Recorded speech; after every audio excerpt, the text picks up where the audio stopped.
Keep raining. Just for the next hour. And that's it.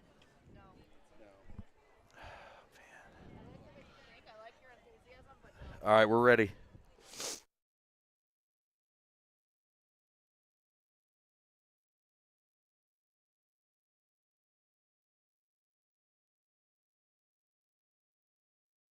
Looking right, looking end zone, got a man, caught, touchdown, Eaglets! They look to be much improved and loaded, especially on that offensive side. Current snap, Aiden Donovan all over it again.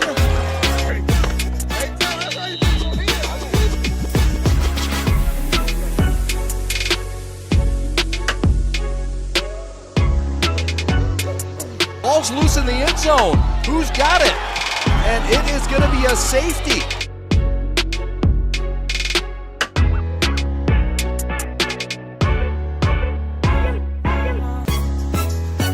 This is a big game for both these teams, and they're going to get a stern test, both sides.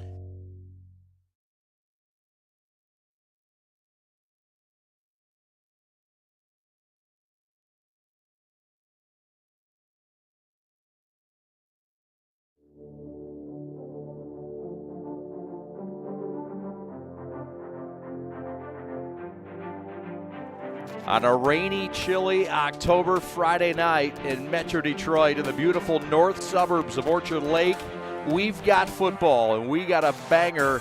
It's a Central Division first meeting ever between a couple of programs that have piled up titles and ships since they began playing in the 1800s. Hello again, everybody. My name is Chad Bush alongside Sam Stick Day. It's Toledo Central Catholic in the house for the first time ever to Molesky Field to take on the Orchard Lake St. Mary's Eaglets. Maddie Miller is our sideline analyst. She'll be along shortly. Alex Westfall, your executive producer. It's rainy and kind of dreary. It feels like a football night stick. Look, this is a big matchup. Toledo Central Catholic going for a title. First time ever in this league. St. Mary's is going to show a lot about the future tonight with the lineup that they've been dealt due to some injuries. Yeah, and we're kind of getting a matchup here that you have an established program that, like you said, has won multiple state championships, and they got the seniors, they got the leadership. And then you flip over to Orchard Lake St. Mary's dealing with some injuries. They got the next man up mentality, and we've seen it time and time again at high school football. These are the moments where someone's going to make a big play. Someone's going to make a name for themselves. You mentioned it, first time ever these two schools meeting, and even though they've never played each other, there's a lot of mutual respect between each coach and how they address each other while we were talking to them this week. A lot of high regard Jermaine Gonzalez has for Toledo Central Catholic, and we also heard great words from Greg Dempsey, both head coaches, alumni from their prestigious high schools. So let's start with the visitors. Toledo Central Catholic, I mean, they come in here with a handful of Power 5 players. First year in the league. They've got it all, it seems, Stick, and they appear to be the heavy favorite tonight.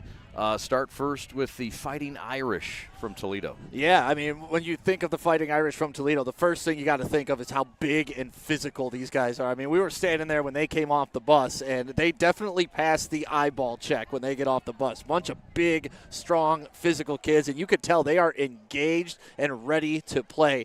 Big number 54 was prowling the sidelines, just kind of eyeballing Orchard Lake St. Mary's before the game. I loved his intensity while we were walking around the field. And you could tell they're game ready. Even though St. Mary's record is 2-4, they are not taking this as a walkover easy game. And then for Orchard Lake St. Mary's, you know, they've had some adversity this year. How do you overcome it? Well, you overcome it by giving your young talent a chance and seeing these athletes go to work. That was something about bringing Jermaine Gonzalez into the program, kind of evolve into the spread offense, you know, be a little more athletic. And now we're going to see if these young athletes can fit that mold and do something here tonight in not perfect conditions. We were talking about it before the game. Who does this help most? I want to side towards Central Catholic just because the line dominates for them, and when you could dominate the line, any weather, it doesn't matter. It could be a blizzard, it could be a tornado, your line's going to blow people off the ball. A new starting quarterback for Orchard Lake St. Mary's. It'll be the freshman Jabin Gonzalez, the son of the head coach Jermaine Gonzalez in his second year. Jabin, highly touted in the 8th grade, coming from the Orchard Lake Cardinals program.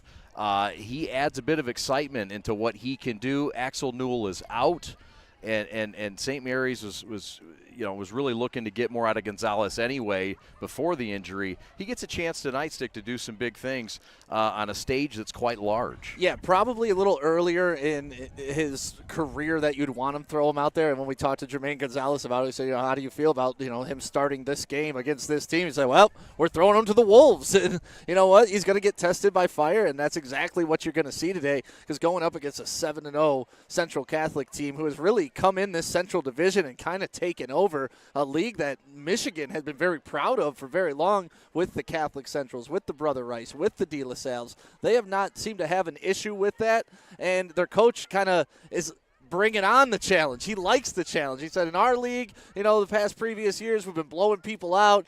I don't like being up by 30 because of the running clock, and I can't get my young guys in there. And we said, Coach, think about what you just said. You just said you don't like being up by 30 because it doesn't give you an opportunity for your young players. So that just shows you how evolved this program is. When they have time to start thinking about the intricacies of being up 30, they're a dominant program. Central Catholic trying to play tonight to get a win to advance to the Prep Bowl on Saturday the 21st at Ford Field. And they would love nothing more than that. They did knock off De La Salle 28-23 did Central Catholic in their ball game back on the 15th of September. All right, we've got our keys to victory coming up, but right now let's meet the impact players in this ball game. We'll start first with the visitors of Toledo Central Catholic. Couple of guys that stand out, and the line this time getting some love both ways. Yeah, look at that. Mark Nave. I mean, you want to talk about talent. This guy decommits from Ohio State, looking to go to a better school. Us from Michigan, we can appreciate that. So thank you very much, Mark Nave, but I'm looking forward to seeing him play. And that's the guy I was talking about right there, number 54, Michael Cannings II. He was walking the 50-yard line like he was a caged animal ready to explode. It is going to be a big game for him. He brings that energy, and you could tell, like, I was getting pumped up being around him on the field. So I'm really looking forward to watching these guys play. Then you flip over to Orchard Lake St. Mary's. On offense, you got Bryson Williams, 2 kick returns, 2 touchdowns receiving this season. He's fast. Soccer player, too, so he's got that footwork. You're going to watch him on the outside. And then at the linebacker position, you have Charles D.J. White. He's got the speed. He's got the size. And when I mentioned the speed, he started out at safety. And it's like, you know what? This guy hits hard enough. He has a nose for the football. Let's put him in the middle and see what happens. Great things have happened with DJ White moving to that linebacker spot. The Eaglets with a lot of injuries tonight and guys that are out. We'll get to more of that later. Right now, let's go down to the third member of our broadcast crew, Maddie Miller on the sidelines.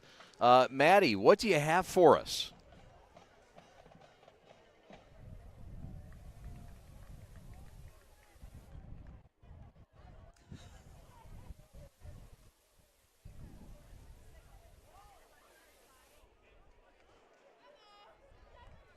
All right, we'll get back to Maddie momentarily. Right now we're getting ready for kickoff. The light rain continues here at Molesky Field. Chad and Stick getting ready for kickoff. We mentioned the injuries and the folks that are out or moving tonight.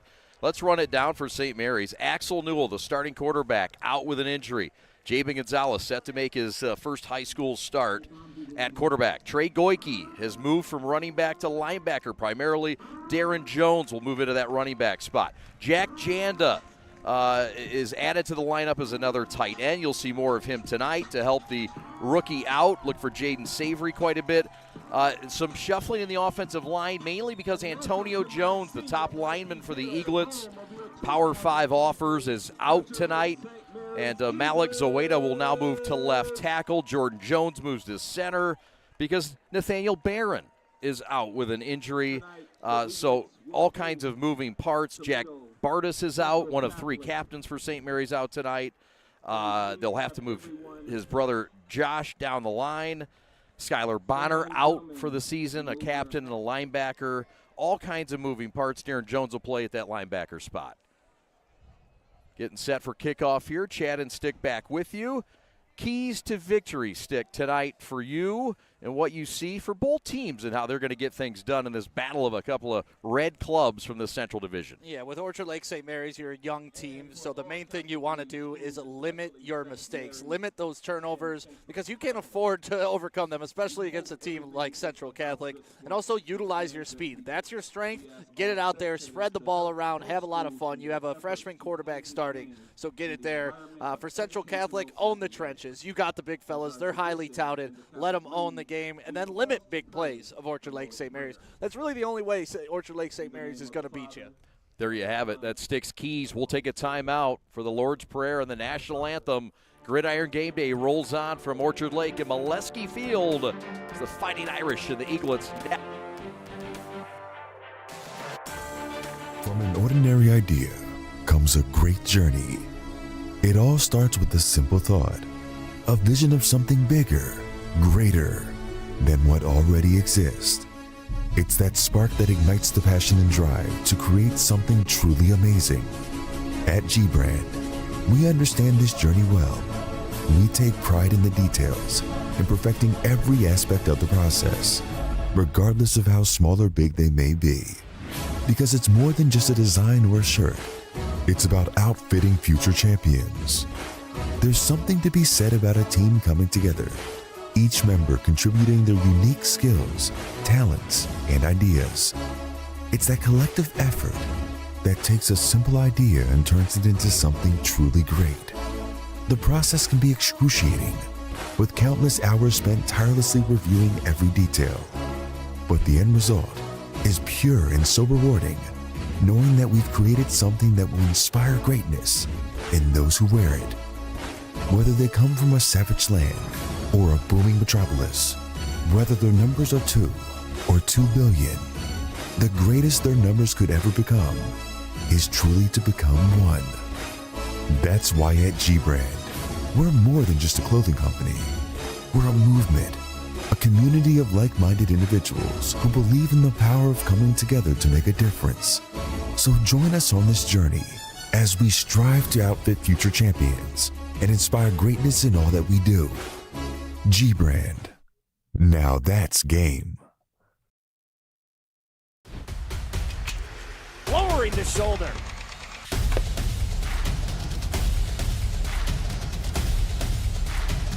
Swing and a miss. McKinley scores! Welcome to the first ever matchup between Orchard Lake St. Mary's and Toledo Central Catholic. Both teams led by proud alumni of the schools that they represent. Get this, guys, 13 total state titles between the two teams, 8 for Orchard Lake St. Mary's and 5 for Toledo Central Catholic. This is the first year Ohio teams are in the division. St. Mary's off to a good start, defeating the first 2 Ohio teams they have faced so far. While they're battling significant injuries tonight, we'll have to wait and see how they match up against this Ohio team. Guys, back to you. Thank you, Maddie Miller. Appreciate that. Yeah, this Ohio team, Toledo Central Catholic, is going to receive the football. It's a dangerous club. St. Mary's, look, they were knocked out 35-7 last week to River Rouge. The playoff hopes are alive. This is a game, though, they would have to really get with some help. How much pressure is there? St. Mary's too young to know that there is pressure tonight. That's the thing. There is pressure, but when there are a bunch of freshmen and sophomores starting for you, are they going to feel that pressure, or do they just get them to go out there and play loose because they're just happy getting playing time and experience at this level? Either way, what you hope for your Orchard Lake St. Mary's team is that they grow through this game, and if you're Toledo Central Catholic, you're just hoping to keep that perfect record alive and not letting this game be an oversight. All right, we are set to go. This is the young man brought up from the junior varsity to kick off and kick tonight for St. Mary's. It's a short kick and short return. The kicker is Nathan Gignac, wearing number 36. Pulled up the JV kicker, Sam Carrick, has a soccer game. And, understandable. Well, that's the good thing about St. Mary's adding a soccer program is whenever you need a kicker, you can kind of at least explore a kid with a good leg. That's right. That's right. So here come the reigning champions in the state of Ohio in Division III, and number 1 ranked Fighting Irish, and the run is up the middle. This is their running back. He's been very productive this year. Marquand Braswell, a big burly back at 6 foot 220 and a senior, as the Irish will run with some pace on a 2nd and 4. And slipping and falling for a loss after the turn and the give to Braswell. The quarterback is Terry Collins Jr., 6'3", 180 senior. A guy that really throws a nice football and wants to throw the ball, not a guy that wants to get out and run if he does not have to.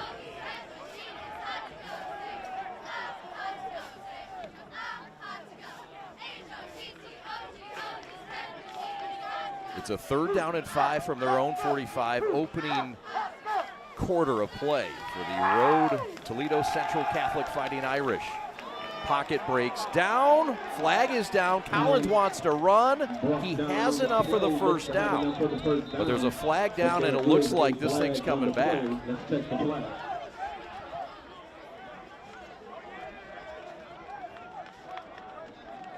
Initial sign looks to be a hold against Central Catholic. Terry Collins Jr., there you see him, 6'3", 180. His coach Greg Dempsey really impressed with his quarterback, first-year quarterback, a senior that won the job this summer, has played well thus far. 3rd and 15 for Central Replaced their Catholic. graduate from a season ago at the quarterback position, and Tywan Clark. So it's a 3rd and 15 from their own 35, 10:40 and a rolling clock. 4 wide receivers, Braswell to the left of the quarterback, Collins. Throw over the middle's caught for a 1st down to the 40. The catch is made by Preston Frizel, the 6'3" sophomore, and it's a big gain of 35 into Eaglet territory at the 37. Down for Central Catholic.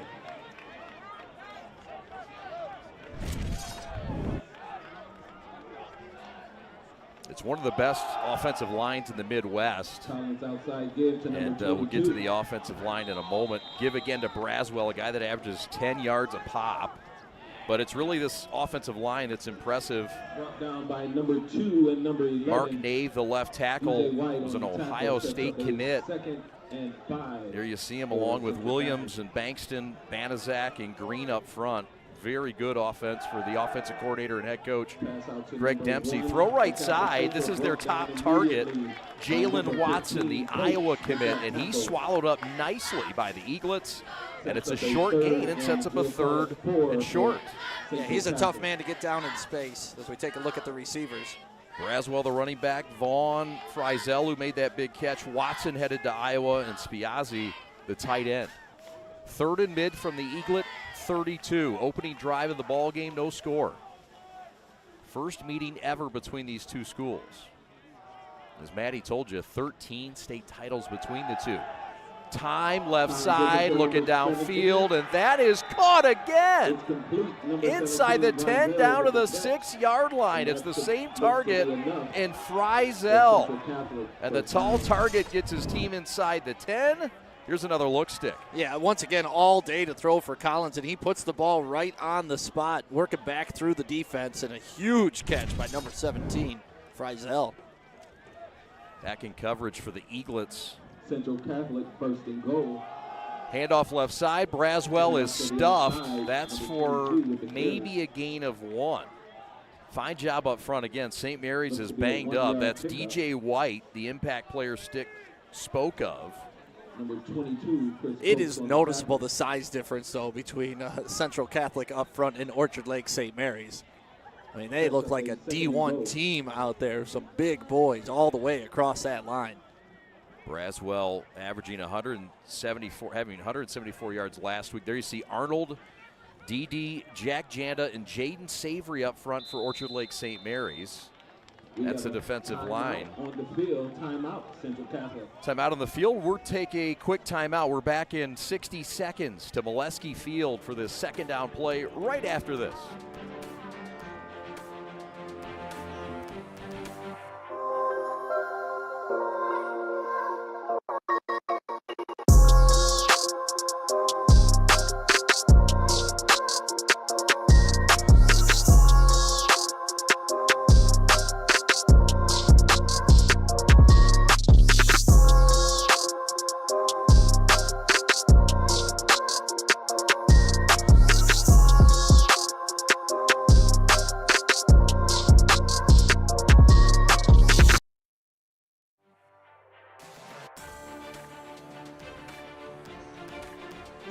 Second and goal from the 5. Chad and Stick back with you. Orchard Lake St. Mary's.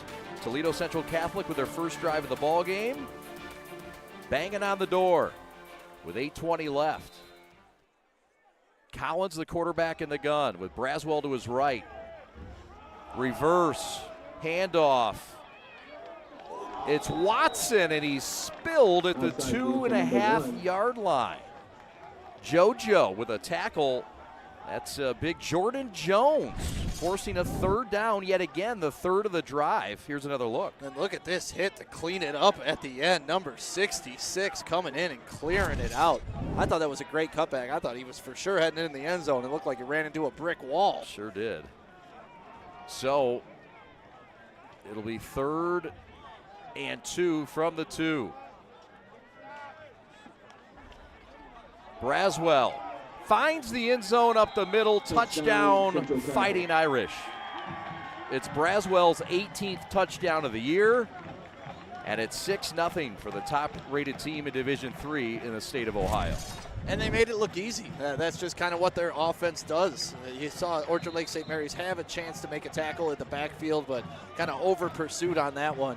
And Central Catholic up early here in Orchard Lake. So here comes the extra point attempt for the Irish. This is John Williams, the senior, out of the hold.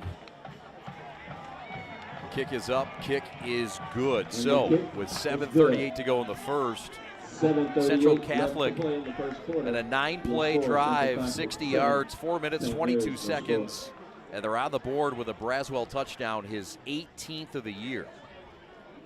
Impressive opening look for the Road Irish. Yeah, that's how you draw it up. I mean, aside from that one penalty that kind of brought them back on 3rd down, that was a pretty perfect drive. They were able to hit some deep balls. They were able to run it up the middle. They got all their playmakers involved, a lot of people touching the ball.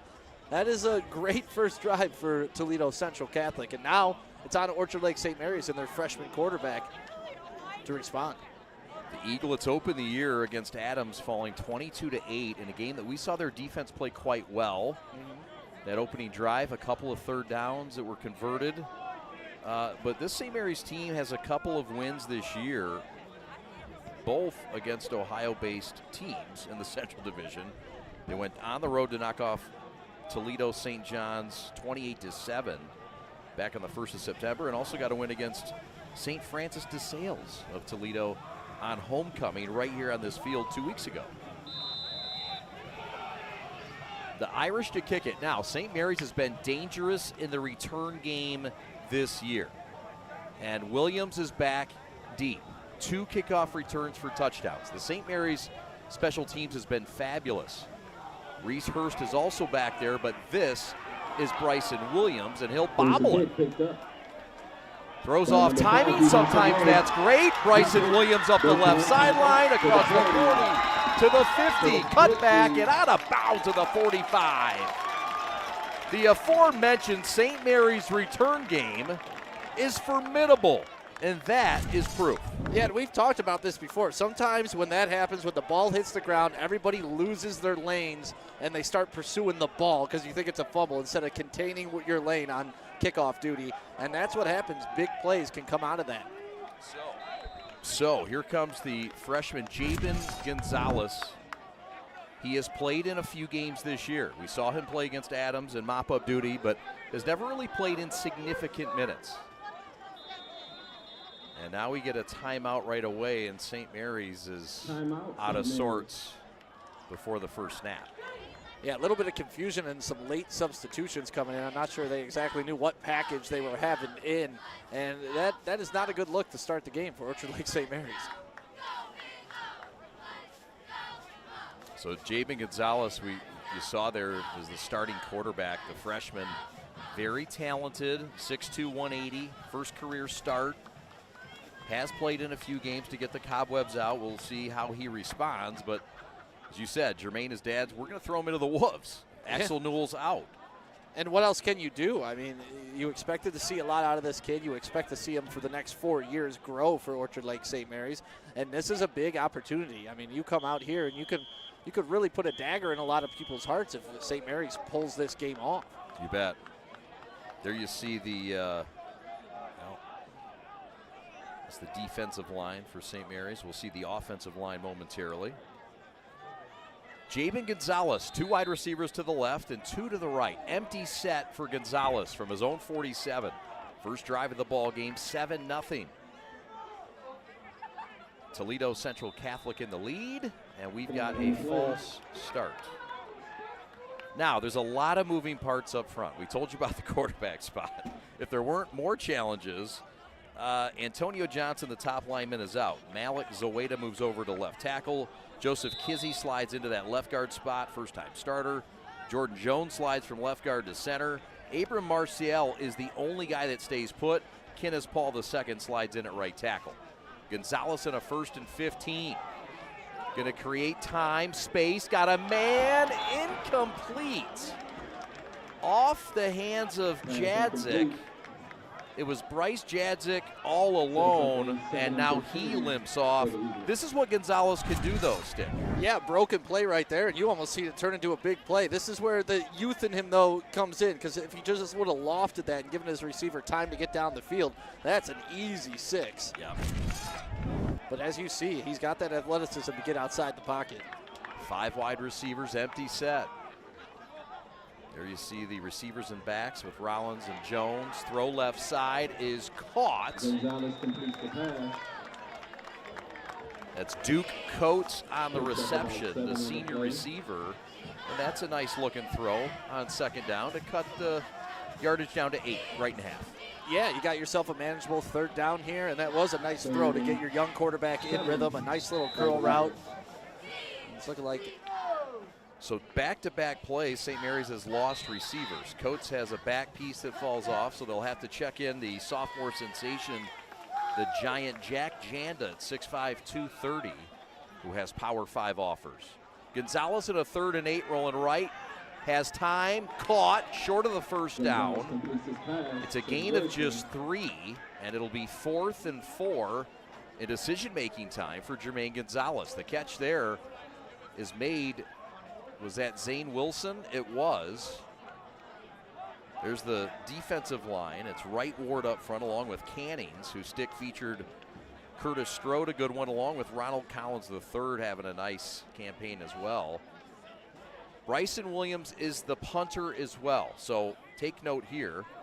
Greenlee, Singleton, Flowers, Arnold, and Barnes is the talented back end for Greg Dempsey's crew. 6 minutes and rolling. Bryson Williams, the punter, can run it. Take note of that. It's a high snap, and Williams is going to run it. He's looking left side. He has to get to the 45, and he won't. I don't know if that was intentional or not, but he didn't get it, and Victor Singleton's one of the reasons why St. Mary's stopped on downs. Yeah, I don't know if the high snap caused that or not, because it looked like even if he tried to punt that, it may get blocked. So he just decides to take off, use my speed, and 21, my goodness, out of nowhere, Singleton comes in and makes this tackle, even for a loss, too. So great field position. They started at the 40, did the Irish in their first drive. Now they'll start at the 49. Handoff up the middle, and that's a healthy gain. It's Braswell again, who averages about 7 yards a carry, and he's accounted for the lone score in this game already with a rushing touchdown. I mean, I know I've mentioned it already, but if you just look at the size difference up front for these teams, it is noticeable. It really is. Up the middle, Braswell, and they will never get him. Braswell touchdown, 47 yards, and it's 13-0 Toledo Central Catholic. Well, I know we're only in the first quarter, but I was already talking about these linemen and how big they are, and it already looks like it's starting to wear on Orchard Lake St. Mary's and their smaller defensive linemen. And now you know why that guy right there is averaging over 10 yards a carry on the season. He was shot out of a cannon coming up the middle on that play. Braswell already with 65 yards tonight and 2 touchdowns. Extra point attempt upcoming. The snap from Marsh and the kick from Williams is good. 14-0. Toledo, CC on top, looking to clinch an invite to the Prep Bowl in Ford Field. Back after this.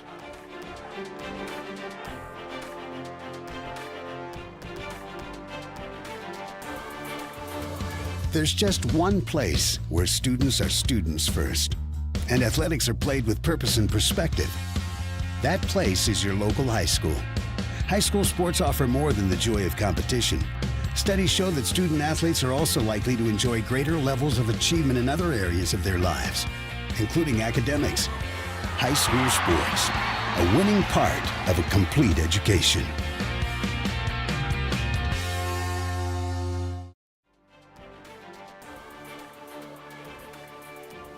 So 2 possessions and 2 scores for Toledo Central Catholic. It was a quick 2-play drive of 51 yards, and it was a 47-yard touchdown run for Braswell.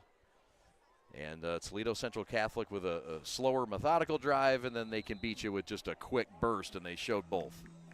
Yeah, I mean, I can't speak highly enough about what we've seen here in the first, 8 minutes of this game. Just domination, really, is what we've seen so far. It has. We do have coverage going on in Birmingham. There's a short kickoff, and this is going to be returned up the right side. And now St. Mary's will have good field position. At the 44-yard line, it's Trey Goike returning, and a solid return for the guy who's really focused more at linebacker. They've had to use him at linebacker with the injury to the captain in the middle, Bonner, and hasn't played that running back spot as much. Armin Rollins is in at running back, the senior. Behind Gonzalez. Hitch route, Gonzalez, and it's dropped. Good coverage on the play by Jaden Barnes, the safety. Yeah, Bryson Williams right there trying to get a nice little curl route. That's what's been working so far for Orchard Lake St. Mary's. You saw him working a lot on that pregame. That's kind of going to be their bread and butter today, and maybe look for a hook and go at some point. There's a quick pass to Williams. Nobody wants to cover him. He'll run down the field. He'll have a first down, and he'll get out of bounds just across midfield. He needed to get to the 48. He got to the 47, moved the chains. First down. This was wide open. Yeah, it's surprising that they had nobody on him. It was kind of like taking candy from a baby there on that play. Slow developing. I thought they were setting up a double pass, which they might do. It's a false start. St. Mary's has looked really disjointed so far on offense. And, you know, they've had all week to get their young signal caller in place, but you still see him looking back to the sideline to get the play. And, you know, a lot of that communication over time, trust will come in. You'll let him do the checks and stuff like that. But when you're a freshman starting against this team, all the communication matters right now, and they're having some trouble getting that in. They are for sure. There's another one, and this is going to back the Eaglets up even further. Flag on the play looks to be on the Eaglets. So this is going to put them at a 1st and 20, and you know, obviously the offense still looking to gain confidence. And well, it's tough to gain confidence when you can't even snap the ball. Luckily, they blew that play dead, or that would have been an even bigger loss. Yeah. 1st and 20 now, back to the 43 after that productive first down. It's a jet sweep for about a yard. Yeah, Central Give Catholic was to Duke Coates. Sorry, partner. Oh, it's fine. I'm just marveled at their physicality and how intense they're playing the game. Morgan, number 44, comes in there to end that play. And they play through the whistle. You know, you always have a coach that would say, you don't play to the whistle, you play through the whistle. And that seems to be the motto at Toledo Central Catholic right now. 2nd and 20 for the Eagles. Very physical against the young line. There's a fade route right side. Zane Wilson. And it's broken up by Marvin Greenlee. A fine play by the senior corner against Wilson, who had a shot here. Gonzalez with a decent ball. Yeah, that was a nice looking play. Good offense, but better defense. Wilson had the right position on the inside hip of his wide receiver. When the ball was in the air, he turned, he located it. That was an excellent defensive play. 3rd and 19. Handoff Rollins, and he's not going to get back to the line of scrimmage. And that's that man, big number 54, Canning's coming in. You are not going to get away from that guy. I'm serious when I said, we've stepped on that field before when we were in high school, Chad, and there's always that one guy that's a little intense. You're like, why is this guy this intense so early? That's him, and he brings it. Has a Wayne State offer, guy that's getting some D2 love, and some think might have a shot at even the Division I level. So here comes Bryson Williams on to punt. And back deep for Toledo Central Catholic as this punt is blocked. Williams will pick it up, and he is going to drag a defender out of bounds. Slow developing punt. Again, no Jack Bartis tonight either, one of the captains and the punter. And this gets blocked. And that's almost what happened on the first try, too. And so, not sure if that was called fake the first try, but this time you could tell that was definitely a real punt, and it was blocked. And might as well fake it next time. Yep. Starting field position for Toledo Central Catholic has been average 50-yard line. 14-0 Fighting Irish. Of the top-ranked team in Division III in Ohio. Some late shuffling in the line. Looking deep down the middle of the field, and that is knocked away. Fine play by the Eaglets secondary. Going back to knock that down was Duke Coates, the senior corner, who was man for man, stride for stride with Vaughn. Yeah, I love that play call by Toledo, though, coming out and just going for it after a big turnover. Quarterback, nice play action pass, has all the time in the world, just a little bit underthrown, and that's what really gave the defender a chance to knock it down, but great play by Coates. My bad, they were looking for Jalen Watson, the Iowa commit. 2nd down and 10 from the Eaglet 38, 3 and 15 to go in this opening quarter, and St. Mary stiffs out. A little TFL thanks to Mr. DJ White, continuing to be disruptive. Yeah, it's the first time we've seen Collins keep that on that little read option that they've been giving him, because why not hand it off to 22 every chance you can get? He kept it. May have been the wrong decision on that play. Little help from his friends. St. Mary's, Giannis Dadai helping out. So, a 3rd and 11. So far, CC has been perfect on 3rd down tonight. 3 of 3. Back to pass, pressure, escapes. And now flung out of bounds. There is a flag down. It's not for a late hit. It looks to be a hold, and that will be declined. Punting time for the Irish. Good hold for the Eaglet defense.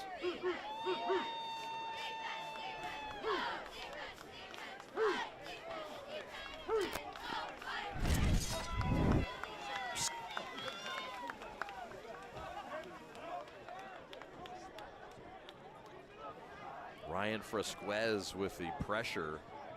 And here comes the punting unit with 2:23 to go, opening quarter. Rain continuing to fall.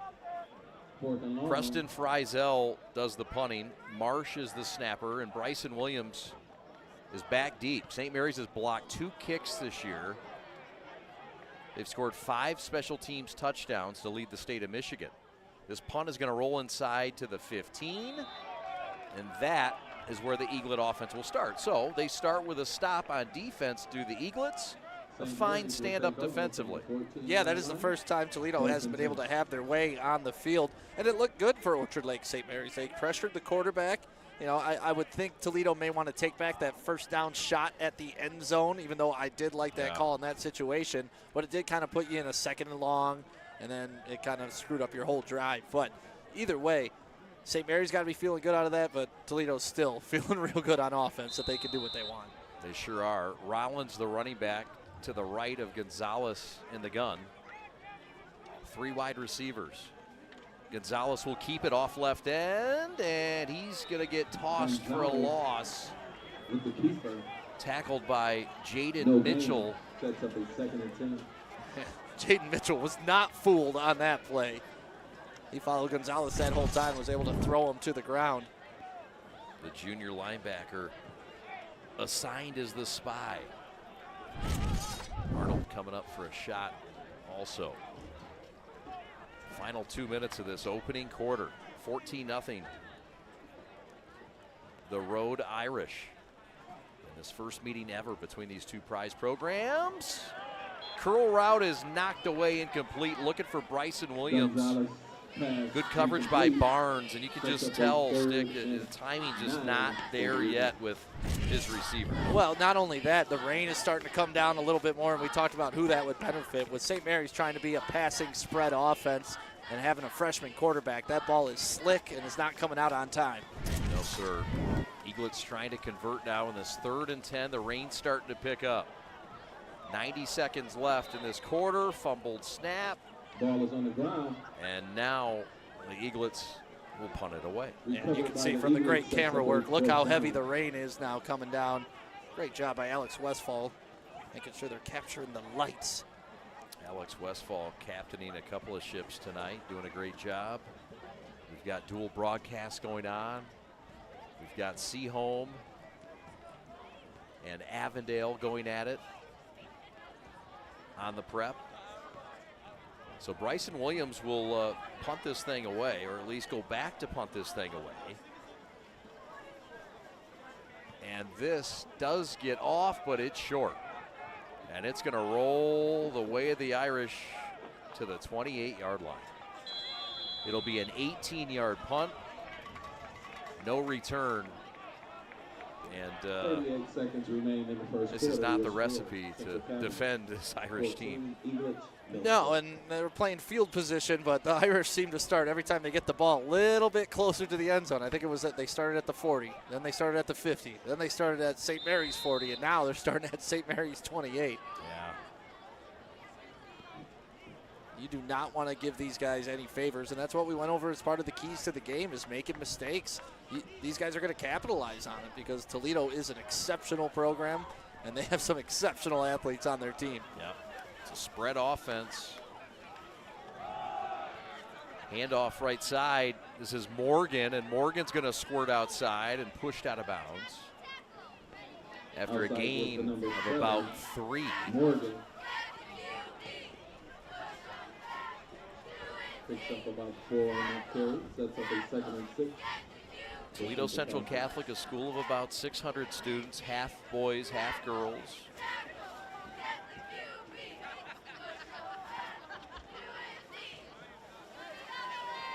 Offensive line, the strength of this offense. 5 returning starters. Handoff inside. This guy, Braswell, looking for his 3rd score. To the 5 and into the end zone. Touchdown. He's got the trifecta in the first, and it's 20-0. Toledo Central Catholic. Must have been watching DJ Moore last night on Thursday Night Football. I was like, you know what? Scoring 3 touchdowns look fun. I'm going to do that. But some great blocking, too, downfield by number 1, Watson. Watch him here on this peel-back block. You saw it, that was able to spring him. But Toledo Catholic Central, you give them the ball, or Central Catholic, I'm sorry, you give them the ball in the 28, you're just asking for it. We knew we were going to do that. Little Central Catholic, Catholic Central. Yep. By the way, which one is right? The extra point is good. Tonight, Central Catholic. Everything's been right for the Fighting Irish. 21-0 leaders, 24 seconds left in the first quarter. We'll take a quick timeout from Molesky Field. We're back on Gridiron Game Day right after this. Every high school sporting event in the state of Michigan has one thing in common: officials. Every game, every meet, every match. Without officials, there'd be no touchdowns, no three-pointers, no face-offs. Without officials, there'd be no games. Officiating is a great way to give back to your community and stay involved with the sports you love. And officials are needed now more than ever, because without officials, it's just practice.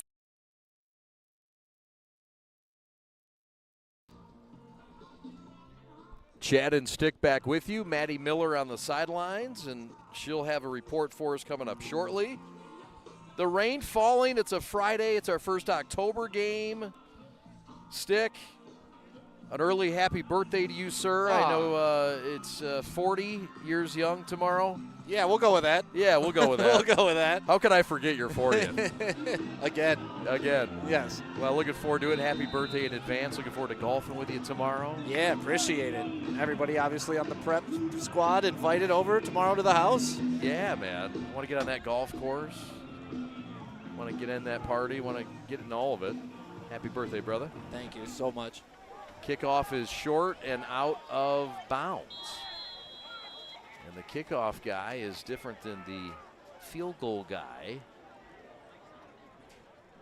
And St. Mary's will take the football at the 40-yard line. Yeah, heads up play by Bryson Williams there. It's so tempting to want to go after that ball and pick it up, but he let it go out of bounds, and now St. Mary's will get the ball at the 40.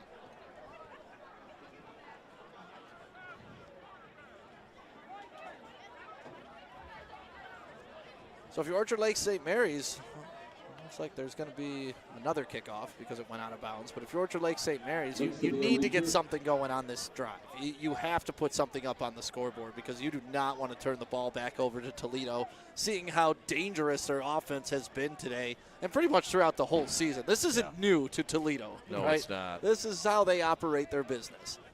It was another short drive, just 2 plays, 28 yards, 11 seconds. And a touchdown run by Braswell, his third of the day. 25-yard touchdown. So here we go.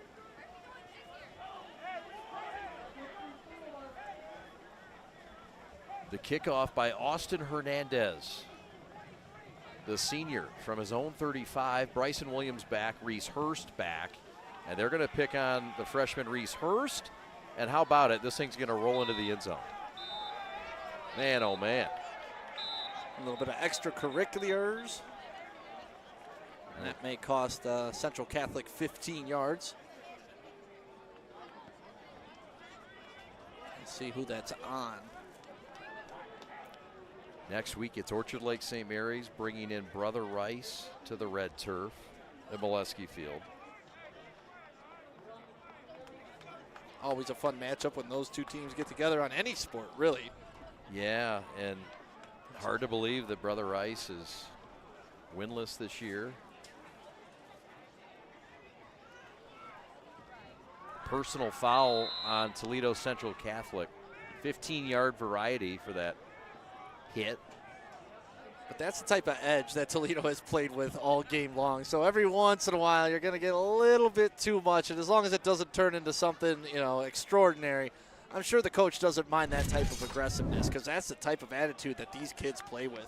You see it here at the top of your screen. Yeah, a little talking afterwards. Tyler Morgan. 1st and 10 for the Eaglets. St. Mary's, Gonzalez, the freshman, will turn and give. And that should end the quarter. That's Trey Goike with the run. And as time expires here in the first, 21-0, Fighting Irish on the road. The first meeting ever between these two schools. Maddie Miller when we come back here on Gridiron Game Day.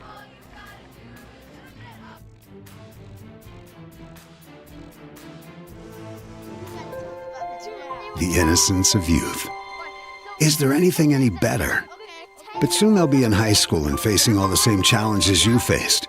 How to make friends, how to fit in, how to be cool. We want our children to have everything they'll need to live fulfilling and productive lives. Make sure the kids in your family are among the more than 300,000 participants here in Michigan who take part in high school sports. Welcome back to Orchard Lake St. Mary's, where the Eaglets are trailing Toledo Central Catholic 21-0. These injuries are really proving to be a factor for Orchard Lake St. Mary's. You can see the hesitance on both sides of the ball. A combined 11 positions had to be switched on the offensive and defensive line due to injuries today. So definitely seeing some struggle out there while Toledo Central Catholic is proving their dominance.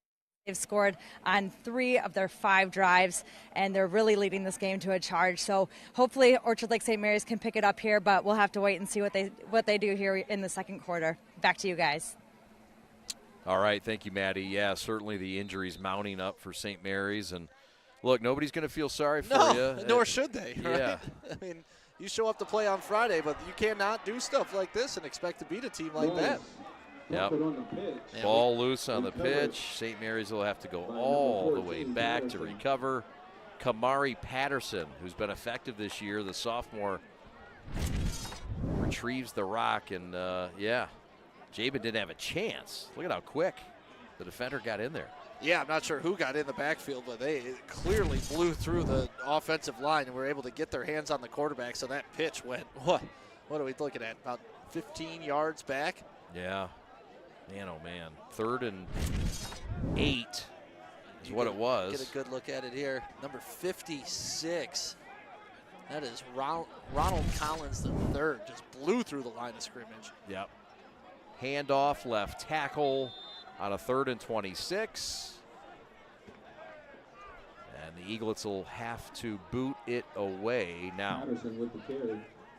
Now, see, if you're Orchard Lake St. Mary's, this is almost worst case scenario, because not only are you not probably going to win this game unless things go absolutely out of control, but guys aren't even getting good experience because you can't get plays off. You're fumbling the ball. There's a lot of mistakes. So you at least want to stay competitive and have your guys out there running plays and growing through this game.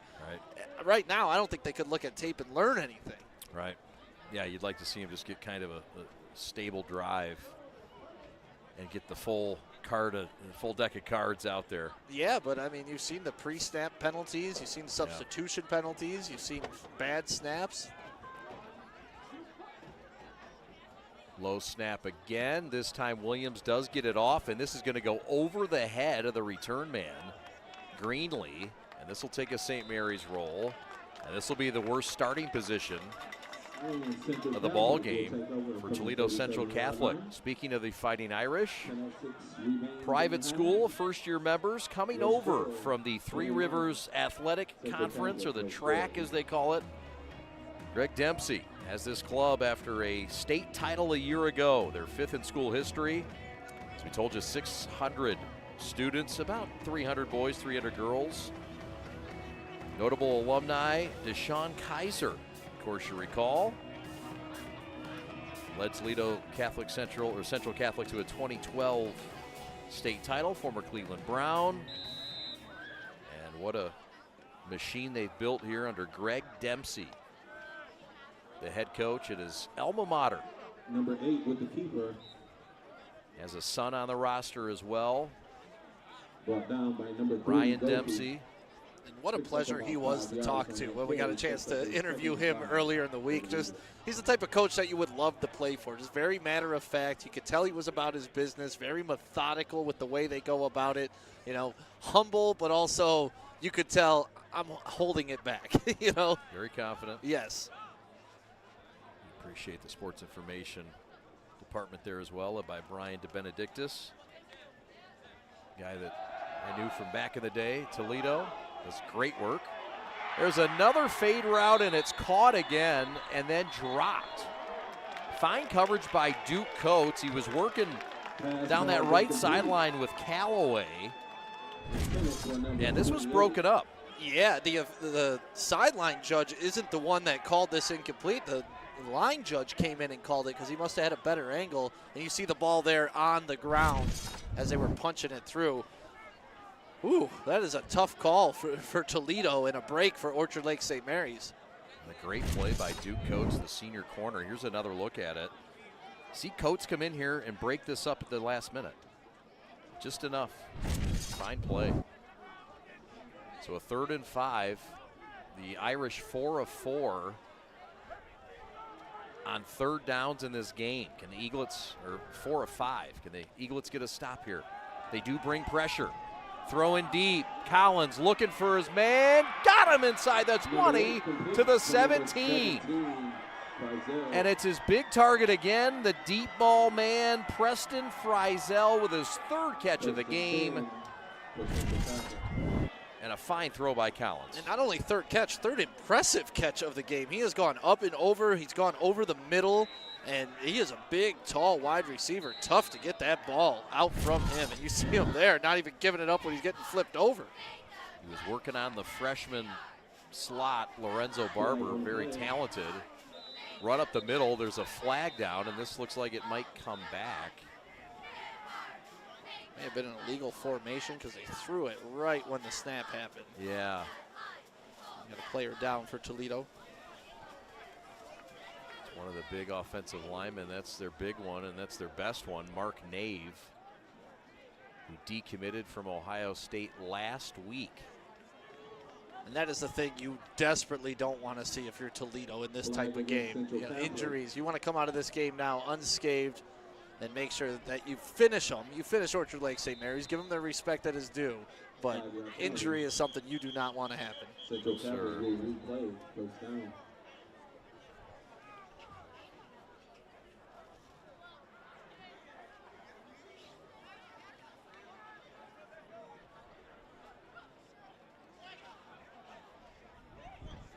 So a bit of a delay here as the rain continues to fall. 21-0 Toledo Central Catholic. It's 7-0 Seaholm over unbeaten Avondale right now in Birmingham. And our other game on the prep right now. Proud of our first ever dual coverage simultaneously with 2 games. Alex Westfall figuring out the stream keys. Yeah. Alex doing a great job. We appreciate Christian Jackson and Ali Hadi hustling back in Birmingham. 1st and 15. In the gun, Collins has room on the left side. Flag down again. And Collins is forced out of bounds. That'll be a sack for St. Mary's. And another flag down. And it's a hold. Looks like holding again. And the delay earlier was they had an injured player. He got up, tried to get back in the huddle, and they're like, you were down a little bit too long. Make sure you check out for at least one play. So that's what that delay was. But you saw Collins on that play. Thought about tucking it and running, but St. Mary's did a good job of contain and pursuit. You know, I would decline this holding penalty. Yeah, I think you're right. And I think they're going to. Mark Nave, that injured player on the last play that Stick mentioned, is back on the field. Yeah, he wanted to get back in that huddle right away. You're not going to keep a guy like that off the field. The penalty is declined, so they're going to take the result of the play, which was a sack. The size up front for Central Catholic is like this: 315, 280, 265, 280, 330. Those boys eat. Yep. Not sure what high school it was, but they had their linemen come out in a hog trailer. Throw left side, Watson. And the Iowa commit is shoved out of bounds, but not before a healthy gain of 7. Pass to number 1. What'd you say again? I'm sorry. I saw it on TikTok. There was a high school game where their linemen were the features, similar to Toledo, and they brought them out in a hog trailer. And that's how they came into the game. The skill players were on the sidelines whooping them up. They're shaking the trailer. It was great. Beautiful. 3rd down and 16. 3rd and 10, says Pat the Stat. Sorry, Father. Thank you, Jam Jan.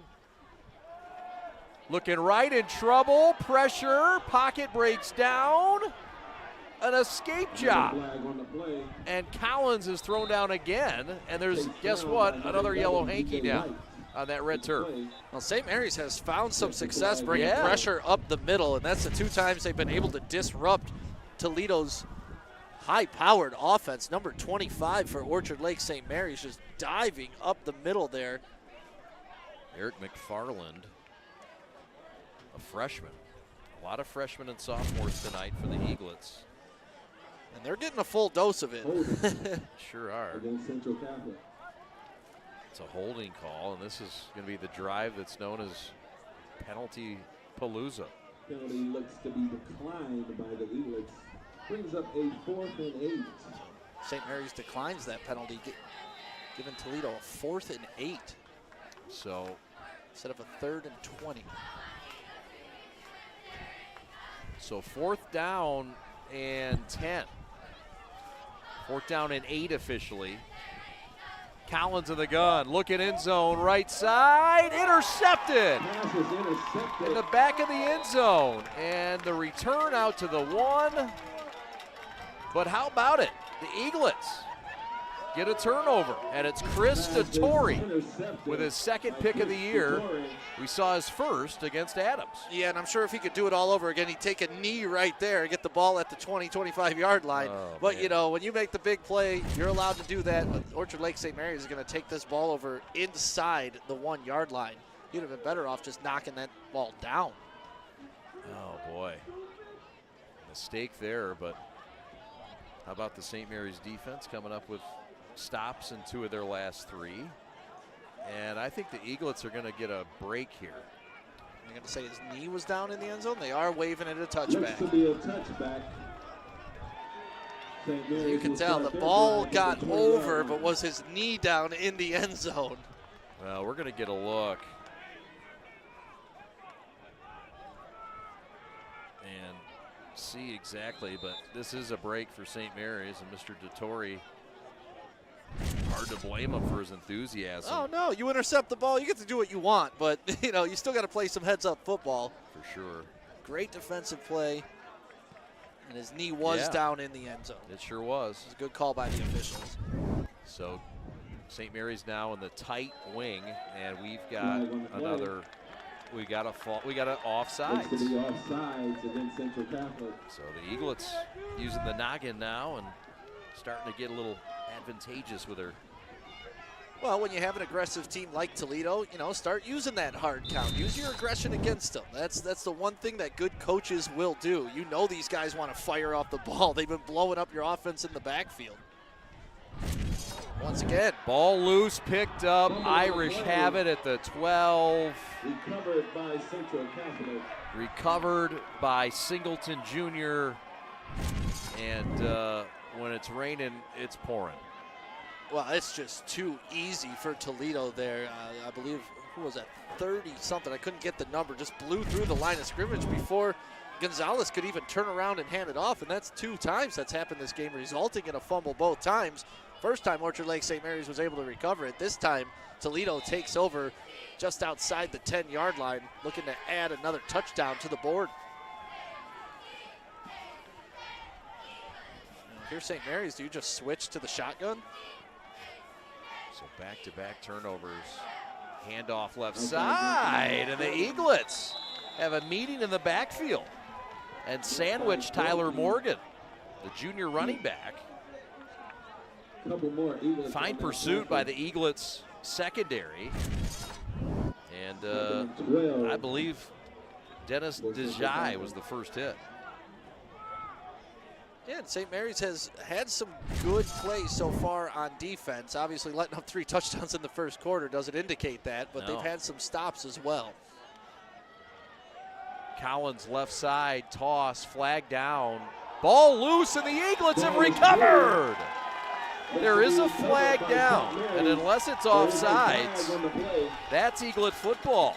And the recovery made by Jack Janda, the sophomore sensation, with Power 5 offers, and the Eaglets get it right back. How about 3 turnovers in 4 plays? Well, there you go. The rain is doing it, but I believe there was some illegal blocking before the pass was thrown down the field. That's where that flag comes in, so it should be Orchard Lake St. Mary's ball.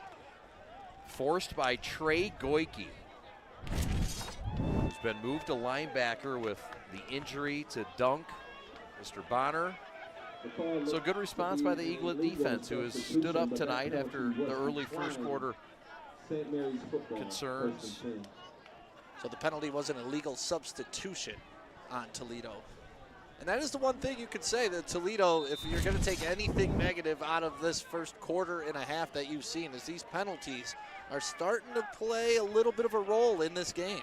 They are. Can the Eaglets get a score? At this point, you're looking for a drive. There are a couple quick scoring updates. Detroit Catholic Central in Novi is hosting St. John's Jesuit, a team that St. Mary's beat handily on the road. It's 7-0 Shamrocks at the end of the first quarter. Grand Rapids West Catholic 28, Allendale 6. That's in the second quarter with 4 minutes to go. And the big one in the OAA Red, Lake Orion, the Dragons lead at 17-7 in the second quarter with about 5 minutes left. De La Salle and Brother Rice tomorrow at 1 o'clock. Thank you, Jake Iono. Fade route right side, and it's intercepted. 4 turnovers in less than 60 seconds. Going back the other way is Singleton. Right side, they'll never get him. Touchdown, Irish. Got that Deion Sanders 21, high stepping into the end zone. And that was a great read on an overthrown ball, able to catch that ball over his shoulder. A lot of times we talk about DBs. The reason they're DBs is because they don't have great hands. Well, there it is, some great hands from a DB, an over-the-shoulder catch, and then an excellent return. You know, when he gets the ball in his hands, he's thinking one thing, and that's end zone. Singleton has been offered by the Rockets, and that time he jets into the end zone, showing off those wheels. And here comes the extra point. Looking for a 28-0 lead here in the first half. And the kick is up and good. We'll step aside with 6:11 to go until halftime. All Irish in Orchard Lake.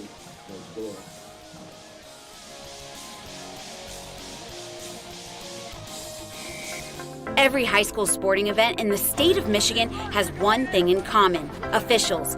Every game, every meet, every match. Without officials, there'd be no touchdowns, no three-pointers, no face-offs.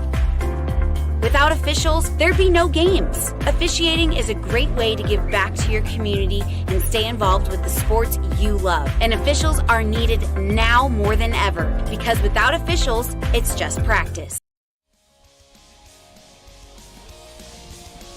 There you see the Eaglets opting up to Division II this year. 2-4 coming in. Both those wins against Ohio Central Division teams. Eaglets were hoping to keep that rolling. 8-time state champions are the Eaglets, first in 1977 and last in 2016. David Bowens, a 95 grad. D-Bow. All-American in college at Western Illinois, is a Leatherneck, 11-year NFL veteran. Almost a freshman sack record at Michigan. He sure did. 38.5 career sacks in the bigs in the NFL, played for 7 different teams. And Cardinal Maida, Adam Maida, a graduate of 1948, American Cardinal of the Roman Catholic Church, served as the Archbishop of the Archdiocese of Detroit. A proud grad of Orchard Lake St. Mary's. The Eaglets, under Jermaine Gonzalez in their second year. 5-6 last year under Jermaine.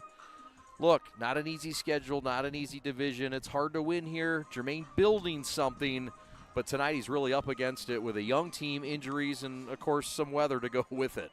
Hey, you know, like you said, nobody's going to feel sorry for you. You're Orchard Lake St. Mary's. You've put up 6 state championships, and, you know, when you're down, people are going to take that shot, as they should. Bryson Williams has proven to be a dangerous return man already, a 40-plus yard return. Solid run back here. Williams plays club soccer, doesn't play for the St. Mary's soccer team. They wish he would. He's a Division I prospect in both football and in soccer. A rare combo, but it happens. A rare combo when it's not a kicker involved. Right. 4 wide receivers for the Eaglets. Gonzalez, the freshman in the gun, going to try it himself. And he's going to get run down by the talented senior Michael Cannings II, one of the captains at 6'2", 280. Yeah, he is an intense player, and you see it there. When he gets his big paws on you, there is no getting away. He just rides you down, even though Gonzalez was able to turn that into about a 3 or 4 yard gain. Yep. 189 yards of offense for Toledo Central Catholic. St. Mary's -1 with their offense. Gonzalez looking right side, got a man, it's caught. It's Savory, his first catch tonight, a guy who has offers as well. Arizona State, one of them, known on the basketball court, and we see him here for the first time. Yeah, and there's a couple of players for Orchard Lake St. Mary's that have crossed over, but Savory, you see him getting the look there, a nice little out route. Armand Rollins gets the call on 3rd and short. He's not going to get it. And once again, just the timing of Orchard Lake St. Mary's seemed off on that. It looks like the right side of the ball fired off a little bit sooner than the left side of the ball, causing Toledo just to have an easy play to keep them for a short gain. Yeah, strung down that time. I almost thought that could have been a false start on Orchard Lake St. Mary's. I did It too. looked awkward. It really did. I don't know how it wasn't. 5 minutes left. They did give St. Mary's the first down. Gonzalez going to keep it right side. Going to run it. Looking to get to the outside. And it was 4th and 1. They did not give him the first down. He got one. Needed one, got 1 and an inch. Moved the chains. Good job by the rookie to get it. But that is a massive success for Orchard Lake St. Mary's so far in this game. That is their second first down of the game. That is huge for them, and it was not easy to get. No, it wasn't. Even when it looked like he had time and space. But just to give your defense a break from the body blows that they've been taking from Toledo is huge. Jamara Hayne Morgan hunting him down. Gonzalez going to roll out left side, going to tuck it. And get taken down at about the line of scrimmage. And again, it's Cannings combining with Jalen Watson, the future Hawkeye. There's some athletic ability in that tackle, isn't there? Yeah. 2nd down and 8.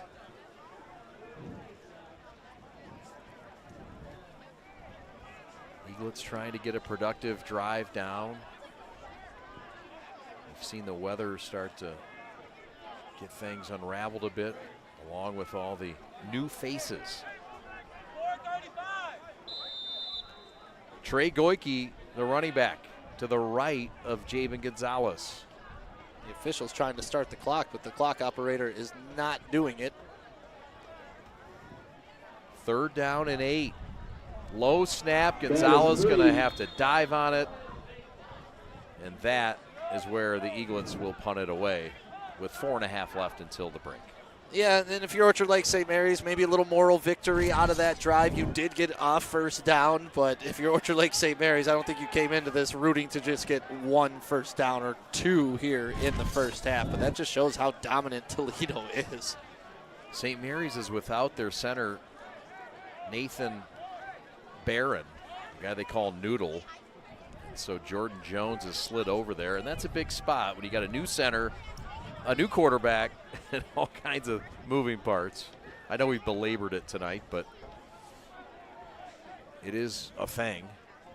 Well, you've seen the pressure by Toledo just be able to dominate up the middle, breaking up, handoffs. Not even passes. They're breaking up handoffs. They're getting back there so quickly. Right. So it's clearly been an issue for Orchard Lake St. Mary's. And that center position is not an easy position because everybody else gets to just concentrate on blocking. You got to snap, then get your hands up and block. And when you're going against animals like Toledo has that are just rabid and trying to take down that quarterback, it's tough. There you see Jermaine Gonzalez in that huddle. Kevin Air Raid Rogers is the offensive coordinator. There you see Jermaine Gonzalez in his second year, the former All-American at his alma mater back in 2000, where he won a state title as a quarterback, won a state title as a point guard, was on that 2000 St. Mary's state title basketball team, played 2 sports at Michigan for a minute before focusing on football. And he's one of the best Monopoly players that you've ever played against. And also a good smoker of the ribs, which is most important. We got to get on those ribs. Challenge accepted. Bryson Williams to boot it. End over end for the soccer star / receiver star. 13-yard line is where that thing will roll down with 3:30 left. Stick and Chad with you. Maddie Miller along at halftime. She'll talk to Jermaine Gonzalez as the Eaglets head into the break. Central Catholic 28, Eaglets. This is where you lean on your special teams to come up with a score, maybe your defense to come up with a score. For St. Mary's, you want to try to get something on the board some way, somehow before this quarter strikes zeros. Yeah, and if you're Toledo, the tough part is, you want to remain that intensity you had the first quarter of the game, but You know, sometimes it can get the best of you. You start thinking ahead and start thinking to the next game. But I don't think the coach for Toledo will let that happen. No. Greg Dempsey, 1990 grad of the Fighting Irish. There's a throw downfield. Watson had his man beat.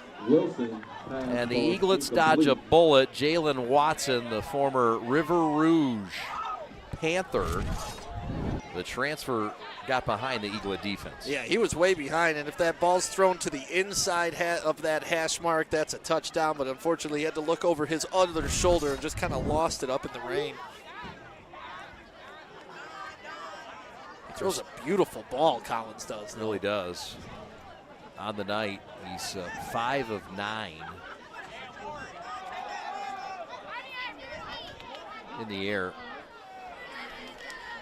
Completion left side, flag down. I think it's a face mask. Number 7, Morgan with the carry. That's Tyler Morgan. It is a face mask on St. Mary's, and you can tack on another 15. Yeah, they're working in Tyler Morgan a little bit here. You're seeing him get some more carries, and he's got some jukes on that sideline. Yeah. You saw him start, stop, go, and that's where the face mask came in. You know, you start reaching for air, and next thing you know, you're grabbing anything you touch. Yeah, here's another look. That slippery Watch these handoff. moves. Little slip to the left, little turn action, little stop action here, and then that's where it comes in. But he stays on his feet. He still fights. It was a heck of a run. It was. DJ White spilled him. So, move that ball up to the 40. 5th penalty of the game for the Eaglets. Deep pass down the field. Collins just a bit too far, but hands were on Watson, But there is a flag on the who's ground. tough to keep in front. PI coming up for the Eaglets. Yeah, Watson calling for a sub there. He's gassed after those 2 sprint routes. But you see another great ball by Collins, and just a little bit early by the defender, which is interesting, though, because the ball was behind him. He didn't need it. He didn't need to do it. Which is evident that he didn't look back for the ball. Exactly. He could have intercepted it. Yeah. But there you go, not playing proper technique, not understanding where the ball is in the air, finding it. The old pass ball Oski drill. Yeah. Don't hear that. Greg Dixon, Jeff Phillips, the co-defensive coordinators this year. We're up on the roof over here to our left. Yeah, that's the advanced scouting staff. Head down, player down. Bowling his way forward is Morgan. And Morgan has about 7 yards, but it's going to set up 3rd down and short for the Irish, who are on the move. And looking to make some more chunks despite being up 4 scores. They're in attack mode. Yeah, we haven't seen Bradswell since his 3 touchdowns, so I'm assuming they're just trying to give Morgan some extra carries, but Morgan is every bit the part of a running back. There is depth in the reigning state champions. Morgan again, left side, huge hole. Breaks a tackle, runs through another, and fights inside the 25 to the 24. He broke through the tackle, then went back and attacked the guy that he just broke and stiff-armed him again. He didn't have enough. Running angry with bad intentions, something you like to see out of a running back. 2nd and 3, 2:10 to go. Morgan again. This time he's hauled down at the line. Great pursuit coming off the edge by the Eaglets. Morgan with the carry. Tackle made by Chase Arnold, the freshman, who got the nod tonight, number 41. They like Arnold quite a bit. Yeah, way to crash down on that, because like we were talking about with Morgan, he is slippery, he's tough to bring down, so when the first man makes contact with him, can bring him down. That's a feat. Arnold in there for the captain, Jack Bardis, who went down in week 2 in Toledo at St. John's. Throw right side, end zone, caught, touchdown Irish. Been a big play receiver all night, and Frizel's in the end zone with a 23-yard touchdown reception. And the Irish have put up 34 tonight in Orchard Lake in the first half. Well, you see it with that guy. It seems like every time they throw it to him, he's wide open, and even when he's covered, he's got the ability to go up and make the catch over anybody. Frizel, big number 17, he is tough to defend.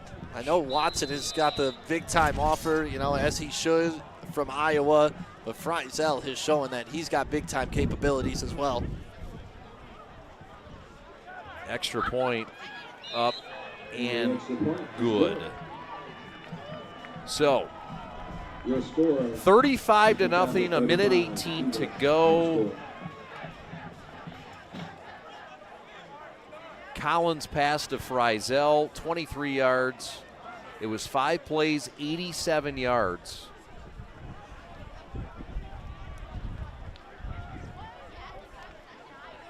And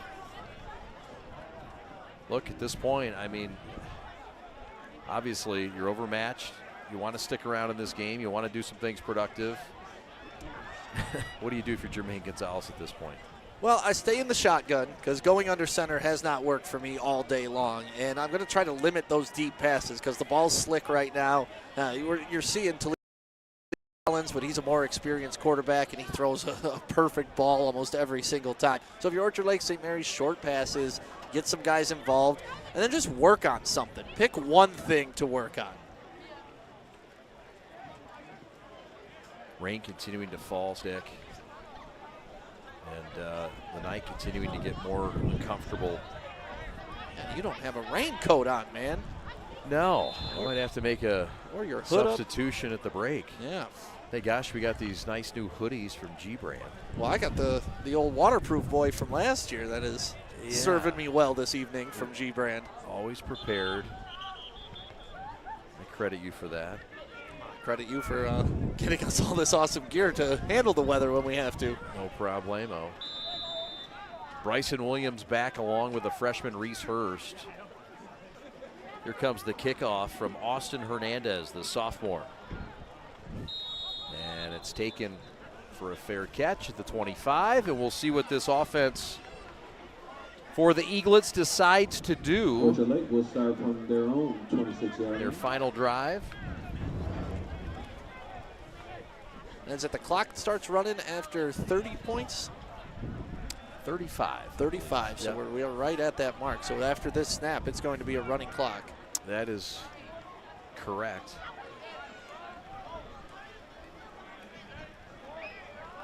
And that couldn't come at a better time.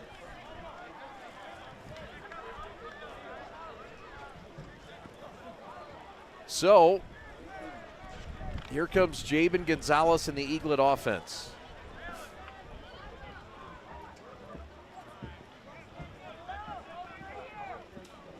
In the wing, handoff right side, it's Trey Goike, and it's Goike with the Eaglets' best run of the night of 11 yards and a personal foul to boot. And another personal foul.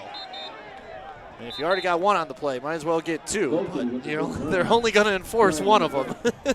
Might as well get a 30-yard penalty. It was an 11-yard run by Goike. Yeah, but you saw it there. Cunnings again getting through to Gonzalez, threw him to the ground, and he's got his palms in the air like, come on, coach, what am I supposed to do? I got my hands on the quarterback. That's right. Yeah. So, there's the first personal foul. Did they get him with a second? They did.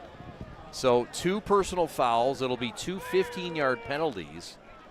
And the Eaglets are going to get moved up to about the 45-yard line of Toledo Central Catholic. That has been their most successful thing so far in this first half, is relying on Toledo to give them some yardage through penalty. We do have a scoring update. St. John's and Catholic Central. Detroit Catholic Central tied at 7 at half. Notre Dame Prep 28, Gladwin 7. Seaholm 7, Avondale nothing at halftime. Divine Child trailing St. Francis de Sales at Toledo 28-14.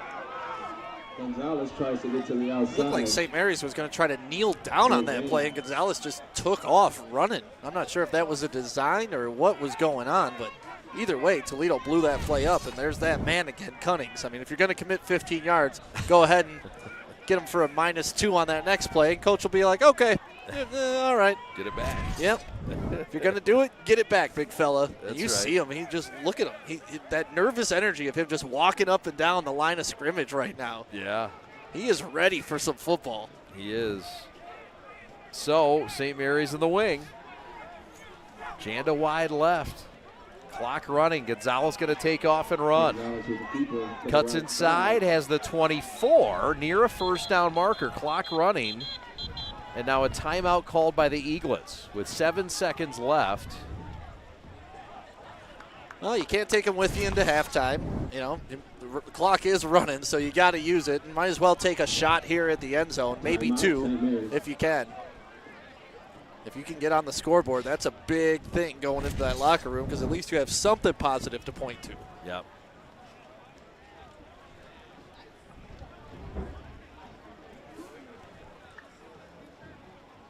Coming up at halftime, we'll have some scores from around the league, some stats, and some highlights of first half action.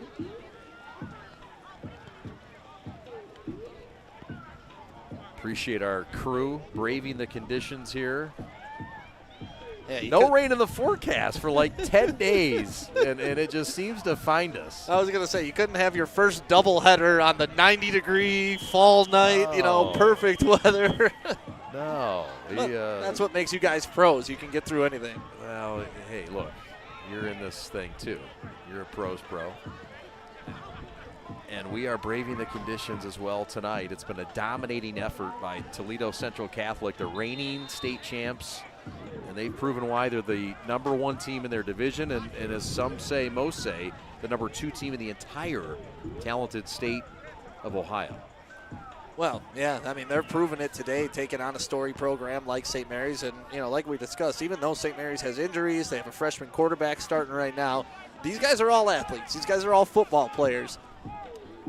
And Toledo just doesn't seem to mind who they go against. 6 seconds left, 1 play left for the Eaglets. Gonzalez will throw it up and out of bounds. There is a flag down. There's no time on the clock. The half can't end on a defensive penalty. It can certainly end on an offensive penalty. The officials are getting together. Who's ready for a hot chocolate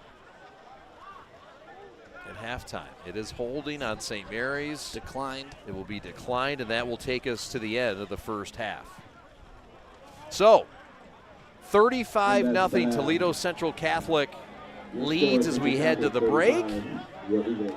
This is Gridiron Game Day from Orchard Lake. We'll have scores and highlights coming up next. We are the Prep.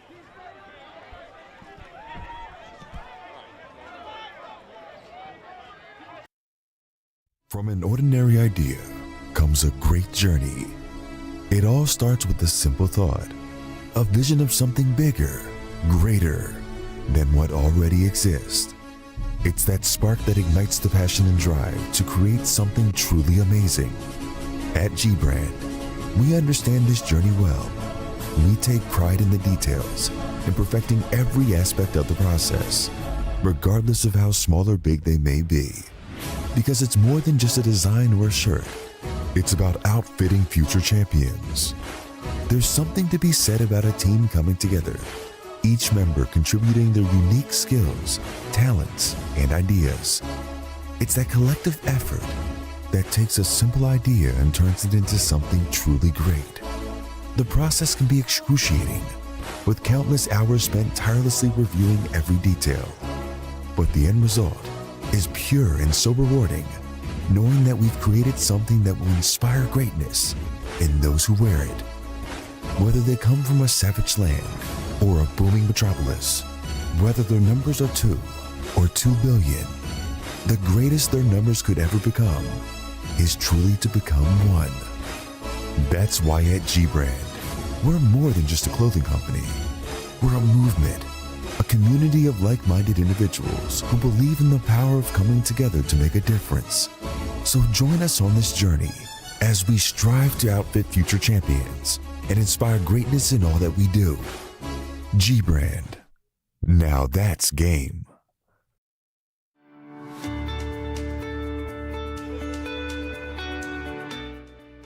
Hi folks, Dr. Joe here again with Michigan Orthopedic Surgeons. Did you know that kids are not little adults when it comes to sports injuries? That's because of something called the growth plate. Growth plates exist all over the human body in our growing athletes. They're actually little cartilage discs that exist at the end of all the long bones. It's simply where a kid grows. The problem is that the growth plate can be the weak link. What might be a sprain, a strain, or a tear in an adult when they hurt themselves can actually be a growth plate fracture in a kid. So it's important, if your kid has hurt themselves and they're not using their arm or they're not able to put weight on a leg, come see one of us, get an x-ray, and make sure it's not a growth plate fracture. For more information, go to miorthosurgeons.com.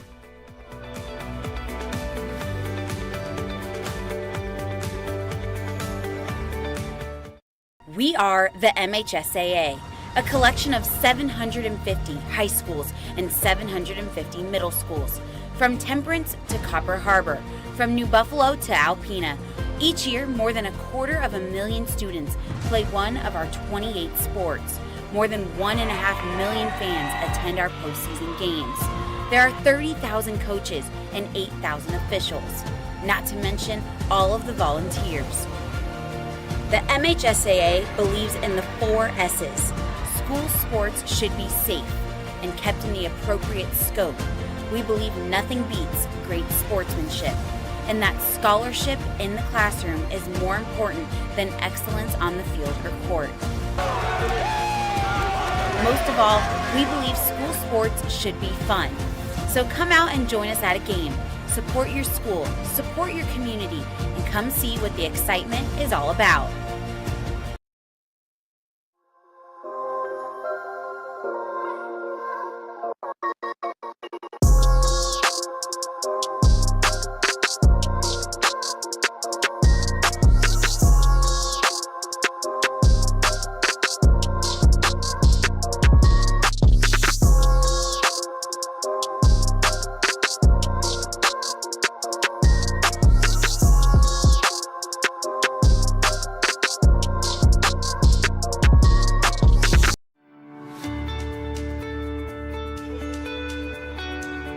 Hi folks, Dr. Joe here with Michigan Orthopedic Surgeons. We all know that our wives and daughters deserve special attention, but that's especially true when it comes to their knees. Do you know that females are at a 2 to 5 times risk compared to their male counterparts when it comes to blowing out their knees? It doesn't seem fair, but it's true. The reasons include the way females are made and the way they fire their muscles. But fortunately, there are injury prevention programs out there that can greatly decrease this risk of injury. And if you do know a female who blows out her ACL, don't despair. We have neat, innovative, minimally invasive ways to fix their knees and get them back onto the field. For more information, go to miorthosurgeons.com.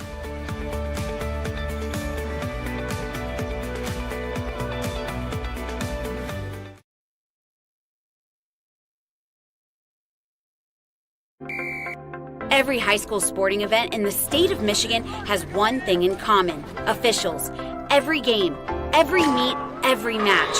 Without officials, there'd be no touchdowns, no three-pointers, no face-offs. Without officials, there'd be no games. Officiating is a great way to give back to your community and stay involved with the sports you love. And officials are needed now more than ever, because without officials, it's just practice.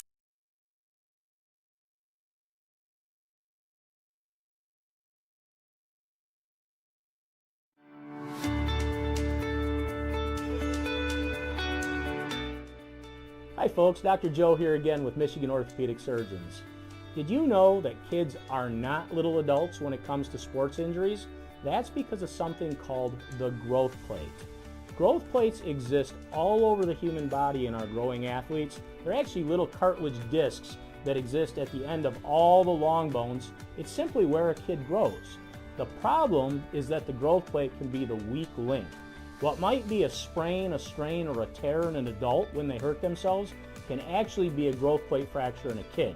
So it's important, if your kid has hurt themselves and they're not using their arm or they're not able to put weight on a leg, come see one of us, get an x-ray, and make sure it's not a growth plate fracture. For more information, go to miorthosurgeons.com.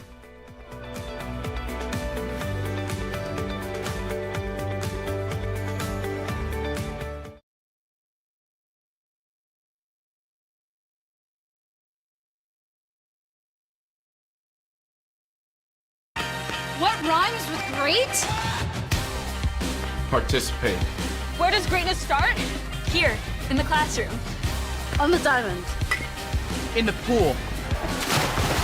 On the field. Where will your greatness take you? To better grades. To more friends. Yeah! Be great. Participate!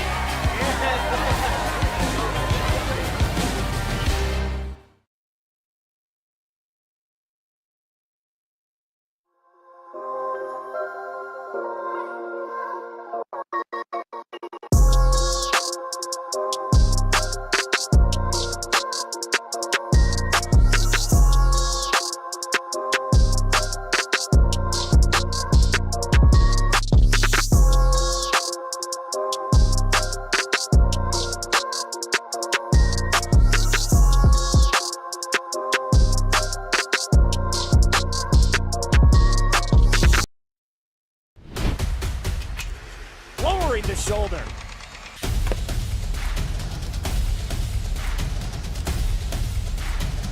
Swing and a miss. McGinley scores! And it's going to be a challenge for us. I mean, they're a really talented football team. I think everybody knows that. 4 wide receivers. Pressure. Steps up. Marshall wants to run again. Cuts down the middle of the field. All alone. Touchdown! Warriors! What a cut. On the carry, number 9. My dad and my grandfather are officials. I've grown up around officials and seeing how much they enjoy being part of the games. As a student athlete, I've always appreciated the people out there who are willing to give back to the kids. The Legacy program lets me officiate while I'm still in high school, working younger kids' games. Officiating gives me a better understanding of the game. I get to make some pretty good money for a high school kid, and I even get to spend some quality time with my dad. There's help wanted. Just whistle. We are the MHSAA, a collection of 750 high schools and 750 middle schools, from Temperance to Copper Harbor, from New Buffalo to Alpena. Each year, more than 250,000 students play one of our 28 sports. More than 1.5 million fans attend our postseason games. There are 30,000 coaches and 8,000 officials, not to mention all of the volunteers.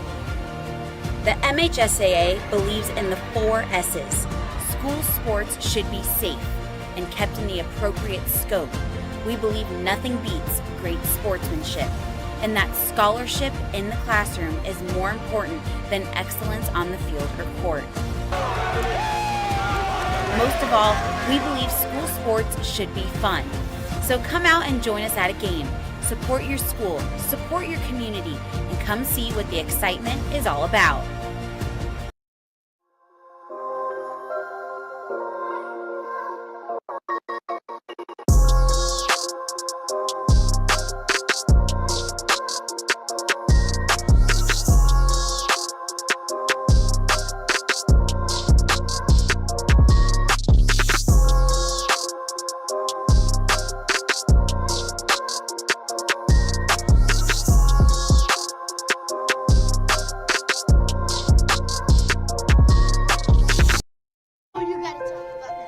The innocence of youth.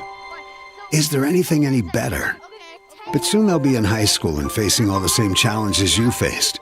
How to make friends, how to fit in, how to be cool. We want our children to have everything they'll need to live fulfilling and productive lives. Make sure the kids in your family are among the more than 300,000 participants here in Michigan who take part in high school sports. Every high school sporting event in the state of Michigan has one thing in common: officials. Every game, every meet, every match. Without officials, there'd be no touchdowns, no three-pointers, no face-offs.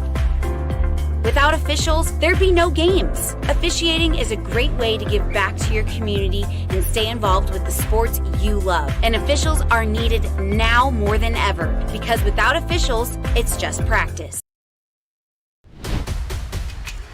Lowering the shoulder.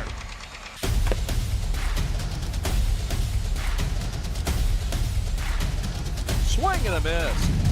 McGinley scores! And it's going to be a challenge for us. I mean, they're a really talented football team. I think everybody knows that. 4 wide receivers. pressure, steps up. Marshall wants to run again, cuts down the middle of the field, all alone, touchdown, Warriors! What a cut.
Is on.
The innocence of youth.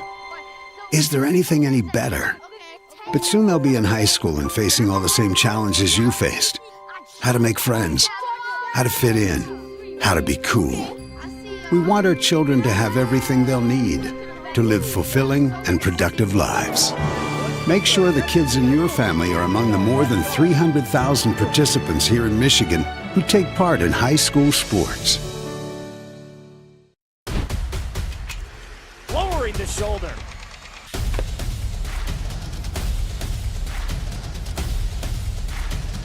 Swing and a miss. McGinley scores!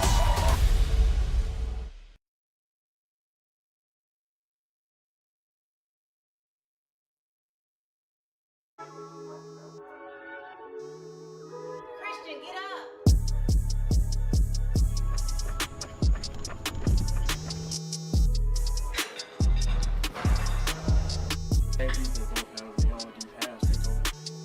Alright, game day don't start Friday. Let's get it, baby. Good job, boy. Ready, deep, go!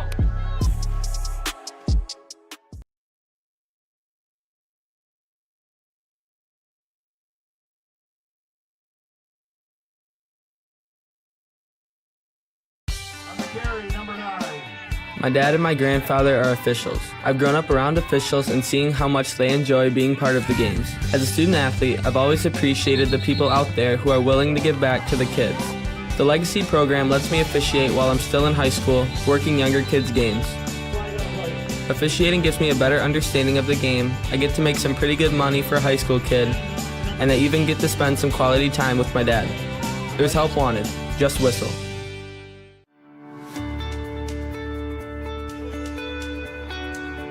Hi folks, Dr. Joe here with Michigan Orthopedic Surgeons. We all know that our wives and daughters deserve special attention, but that's especially true when it comes to their knees. Do you know that females are at a 2 to 5 times risk compared to their male counterparts when it comes to blowing out their knees? It doesn't seem fair, but it's true. The reasons include the way females are made and the way they fire their muscles. But fortunately, there are injury prevention programs out there that can greatly decrease this risk of injury. And if you do know a female who blows out her ACL, don't despair. We have neat, innovative, minimally invasive ways to fix their knees and get them back onto the field. For more information, go to miorthosurgeons.com.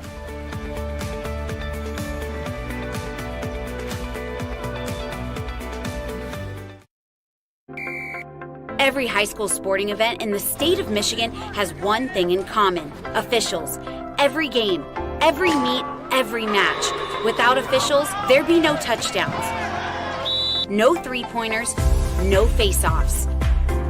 Without officials, there'd be no games. Officiating is a great way to give back to your community and stay involved with the sports you love. And officials are needed now more than ever, because without officials, it's just practice. The innocence of youth. Is there anything any better? But soon they'll be in high school and facing all the same challenges you faced. How to make friends, how to fit in, how to be cool. We want our children to have everything they'll need to live fulfilling and productive lives. Make sure the kids in your family are among the more than 300,000 participants here in Michigan who take part in high school sports. Lowering the shoulder.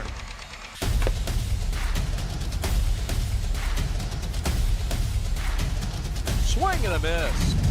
McGinley scores!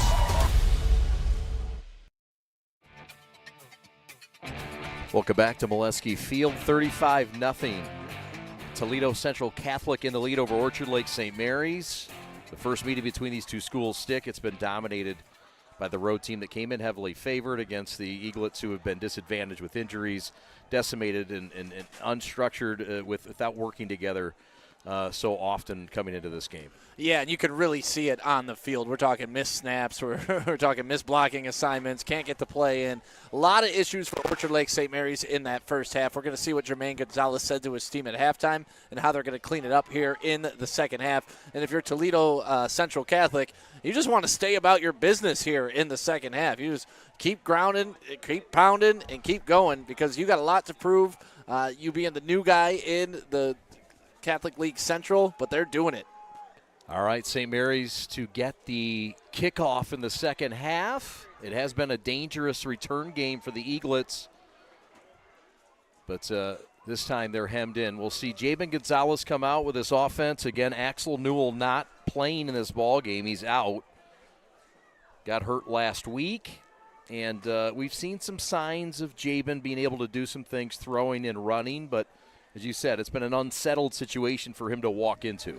Yeah, unsettled, and then when you don't have your blocking situations figured out in front of him and he can't even get a handoff off it, it definitely makes things hard. And like we were talking about in the first half, it makes it hard to learn in those situations because how do you even teach? Well, sorry you got hit right after snapping the ball. Next time, let's do this.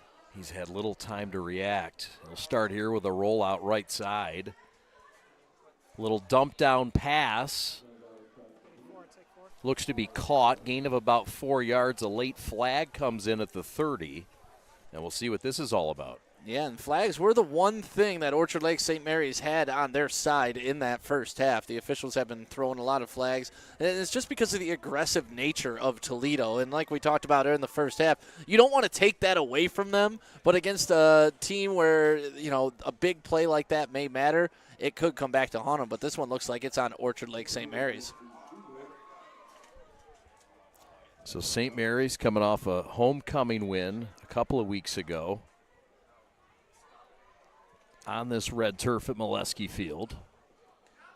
Different animal tonight in the name of Toledo Central Catholic, the number 2 team in that very talented state of Ohio.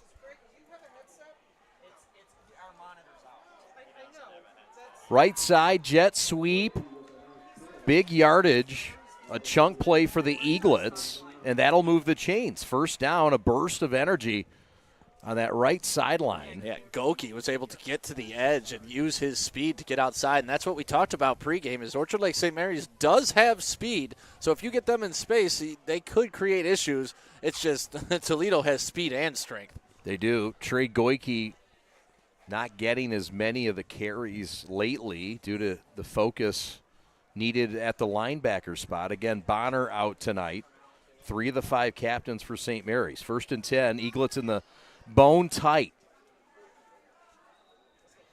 And this time it's Armand Rollins, the senior, that's Patterson, Kamari Patterson, the sophomore on the carry for a short gain. 3rd down and very short for St. Mary's. That was another play, though, for Orchard Lake St. Mary's where it looked like it could have been an illegal procedure called. Like, they're just not moving at the same time. And that, you know this, as a football team, it's all about moving in unison. It's all about, firing off at the same time, at the same angles, creating blocks. And St. Mary's just does not have that in them.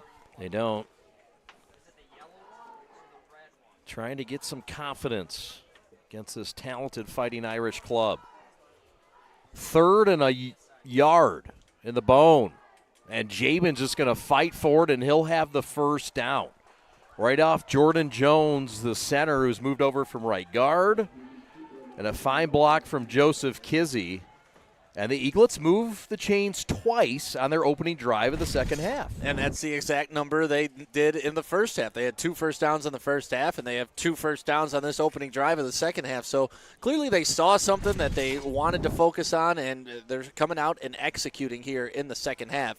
And don't forget, there is a running clock right now at 35-0. Continues to roll. Gonzalez over from the sidelines to get the call. Brother Rice in St. Mary's next week from Molesky Field.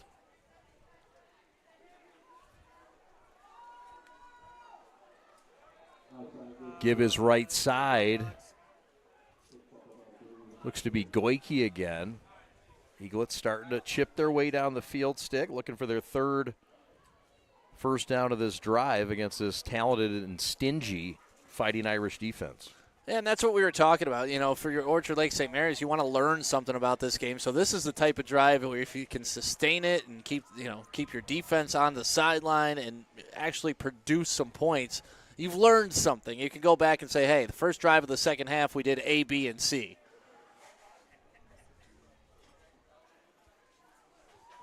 Second and about 6. Eaglets try the left guard, and they get a squirt through.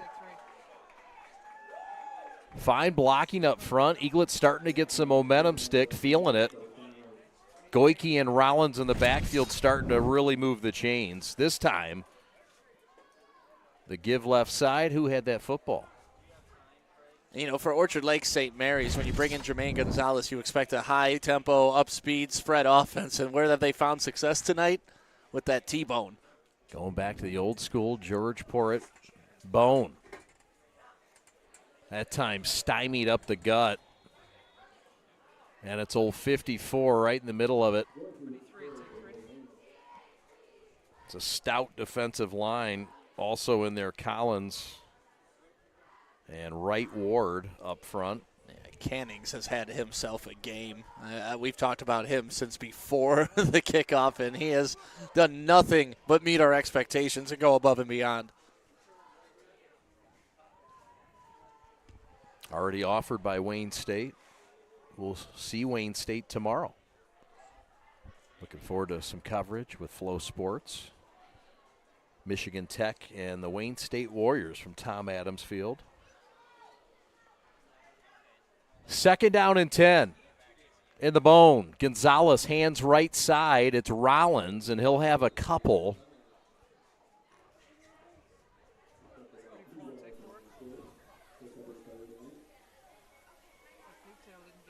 St. Mary's being very methodical on this drive. I mean, they're in no hurry, right? You're not trying to win this game at this point. We've talked about it. You're just trying to have some things you can take into the next game, something you can build on.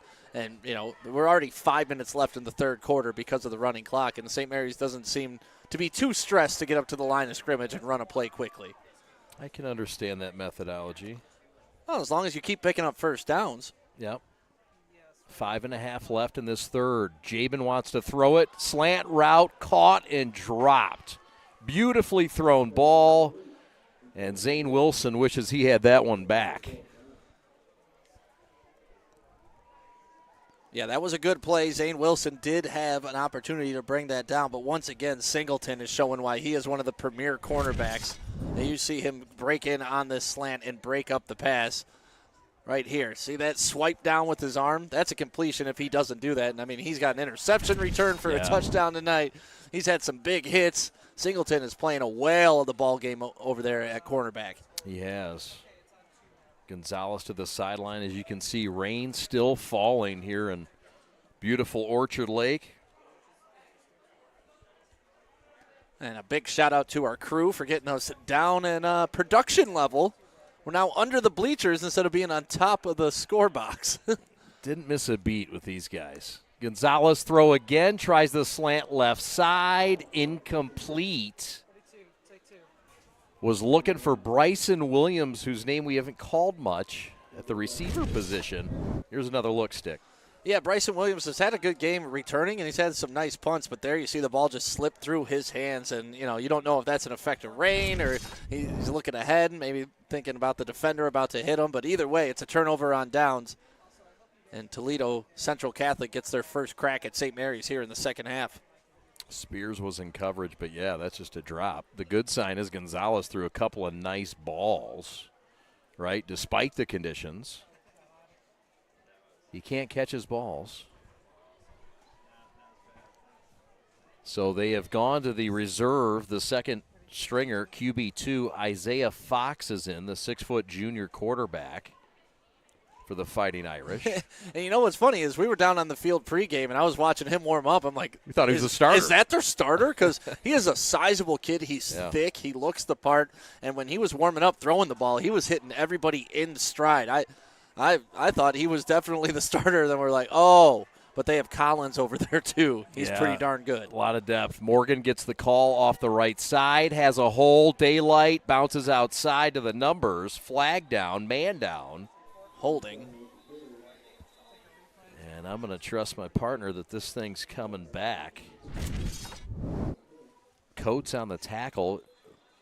Little zone read, and this Morgan can run. We saw it in the first half, and I mean, you just see that. We talk about Orchard Lake St. Mary's having to sub people in and use backups. Well, now you're going to get a good look at it because Toledo has their backups in too, and we're going to see if that was really the problem. All right, we're coming back to Molesky Field on a Friday night. Thanks for watching. We're the Prep and Gridiron Game Day.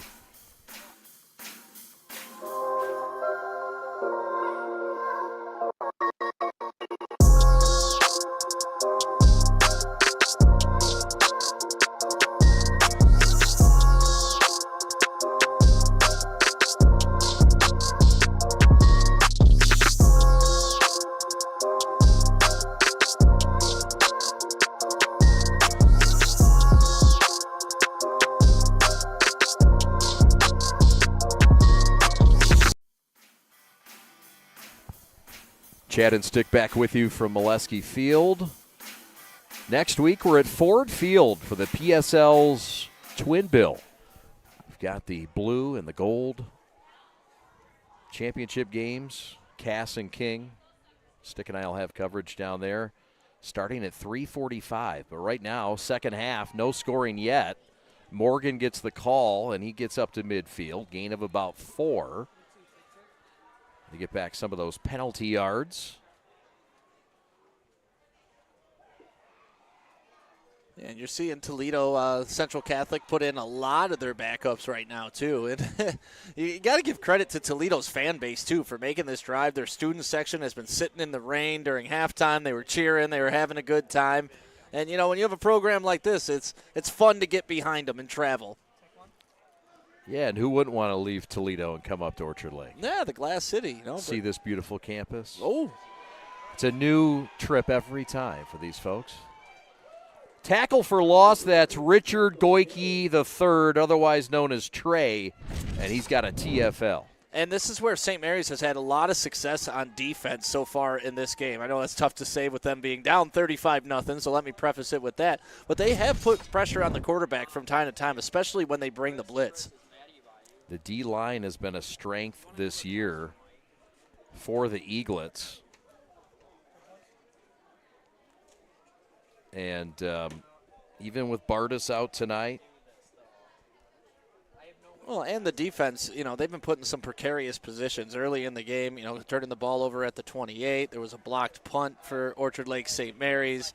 There's been an interception return for a touchdown. So all in all, the defense hasn't played outstanding, but they haven't played as bad as the scoreboard is indicating. No, they haven't. So the Eaglets force a punt. And booted away by Frizel.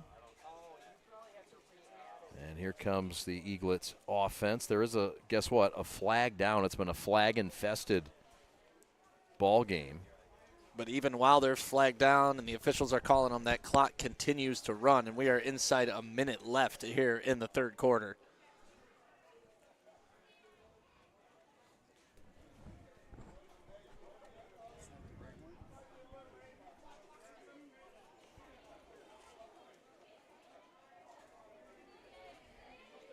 If you're Toledo Central Catholic, the key with this game now is, making sure that you do get the experience, because that's one thing that their coach was really talking about is, hey, we really haven't had many running clocks since we moved up into the Central Division in the Catholic League here in Michigan. He said in our old league, we were up 30 points all the time, and I wasn't able to get all the guys the work I wanted. And we talked about how that affected his program, about building the next players up and whatnot. And he was saying, it's a little different now because now those guys have to take their practice reps a lot more serious because they're not getting as many in-game experiences on Friday. Right. And the challenge, and Greg Dempsey says, look, it was worse last year. Yeah. It was worse in our other league. And those are rich people problems, yeah, right? That's right. That's what we call first world problems. Yeah. Well, Dempsey in his 24th season as head coach at his alma mater. State champs a year ago in Division II, well on their way to 8-0 this year at a spot in Ford Field at the Prep Bowl. We're coming back with the fourth quarter on the Prep. Gridiron Game Day. Thanks for watching.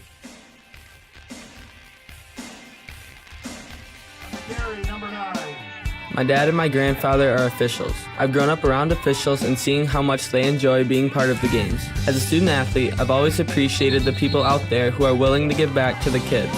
The Legacy program lets me officiate while I'm still in high school, working younger kids' games. Officiating gives me a better understanding of the game. I get to make some pretty good money for a high school kid, and I even get to spend some quality time with my dad. There's help wanted. Just whistle. Welcome back to Orchard Lake St. Mary's, where the Eaglets trail the Toledo Central Catholic 35-0 going into the fourth quarter.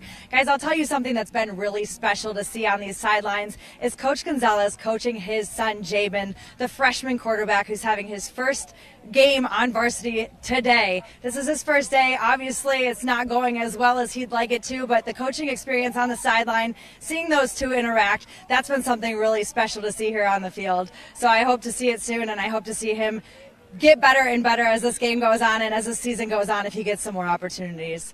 Guys, back to you. Yeah, thanks a lot, Maddie. Great call. There's Jermaine Gonzalez, 2000 graduate, and what a nice thing to have your son on the team.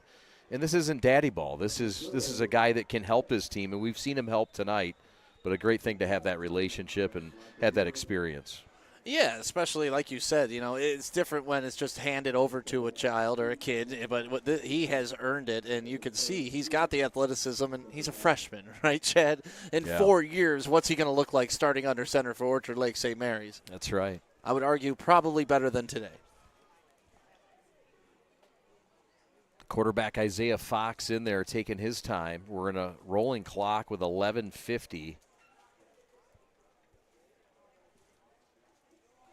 No scoring in the second half. Toledo Central Catholic booted it away their last two possessions. Fox will throw right side. Got a man caught. That's Christian Jackson. That's not our C. Jack. That's their C. Jack, and he is down near the goal line. And I believe out of bounds at the 2-yard line. He's like, really? I stepped out of bounds there? Come on, give it to me. And what a great play call here by Toledo. If you watch this play, they've been running that counter all day long. And number 9, Christian Jackson, he's been playing great on defense. He's been a very physical presence there. So give him a little sugar on offense, too. Gets him down inside the 5. First and goal from the 1. And nothing on the first attempt, but the second in the fight to the goal line. And Morgan, Tyler Morgan, is down at the 1-foot line. Man, I thought Orchard Lake St. Mary's was able to tackle him in the backfield, but you see him get low and fight through. Low man wins, and knee down right before the ball went over the goal line. They're going to mark him just short. Big birthday tomorrow. Looking forward to that. We'll start it out. What time do we have to golf? Noon. Noon is tea time. Oh, noon. Yeah. Oh, I like that. Yeah, I do too. I like that. Good Then call. dinner, and then leading right into the party. I got to pick up Chef Marty, I guess. Handoff up the middle into the end zone. Touchdown, Fighting Irish. It's Morgan into the end zone. Yeah, and he deserves that, though. He's been running hard pretty much since the second quarter. You've been seeing his moves, and there you go. That offensive line, even though it's the backups right now, they are still moving people around. They are. So 41-0 as we await the extra point from Williams.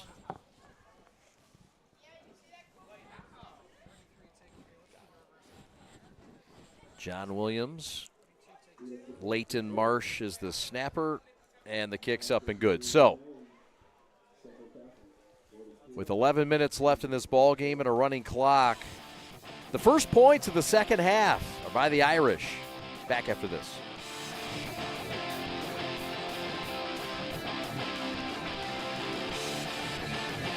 This is Adam, take 2. Mark? I guess. I go like this. The best part about playing football in Texas has to be the reaction from the community. I want to encourage others to play volleyball or choir because you get to experience new things and do stuff that you've never done before. My reason why is passion. My reason why is pride.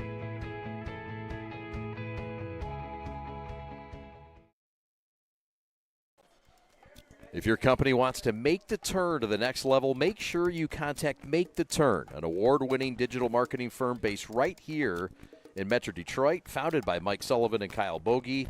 In 2019, they've quickly grown to a full team of professionals who create custom marketing solutions to help grow your business. Maybe you got a great marketing department and want to get 10% better, or maybe you're a business owner who wants a marketing director without the full-time salary or HR. It's worth visiting MakeTheTurn.com, checking out all the great examples and reviews. Visit MakeTheTurn.com to schedule a free consultation and see how they can help your company make the turn to the next level. Kickoff is underway. And the Eaglets will set up shop after the fair catch.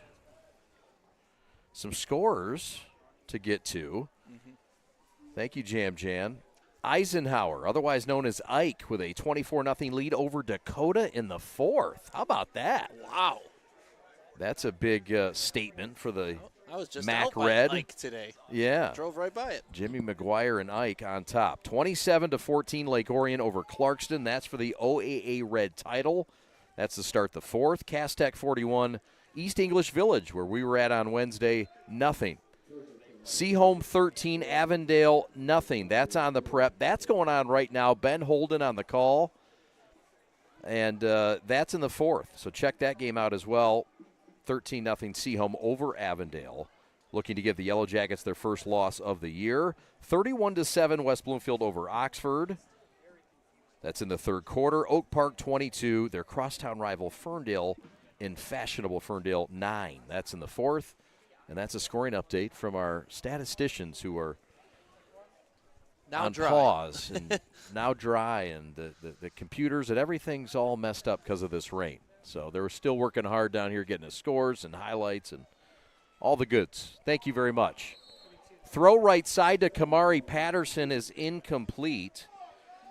Detroit Catholic Central now has jumped in front on a 21-0 run. And with 4 minutes to go in the third, lead Toledo St. John's 28-7. Stick, look at this play. Yeah, and we've seen this a couple times. When Gonzalez has been able to find his open wide receivers, they've dropped the ball. And it's just been either it's a slick ball and it's an overthrow, it's a slick ball and it's a drop or a bad snap. St. Mary's is just shooting themselves in the foot a lot tonight. Yes, sir. Running clock, 8 minutes to go here. St. Francis de Sales of Toledo trails Divine Child by 8, 29-21. 5 minutes to go in the third. As that pass sails wide of Jaden Savory, Pontiac Notre Dame Prep with a quite fine season. They lead Gladwin, the Flying G's, 49-14. 5 minutes to go in the third. And there you go. It's almost a replay of the last play. It really is just a little turnaround on the out route and a drop by Orchard Lake St. Mary's. That's like 4 or 5 drops I've been able to count today. Yeah. And that's the main thing we talked about pregame was Orchard Lake St. Mary's. They have to limit the mistakes. They have to make sure that they are playing clean football, and it has been anything but that. It has. Eaglets will look to get right next week against Brother Rice. There's a fade route left side and just over the outstretched arms of Mr. Janda. They were looking for Jack Janda, the 6'5 sophomore.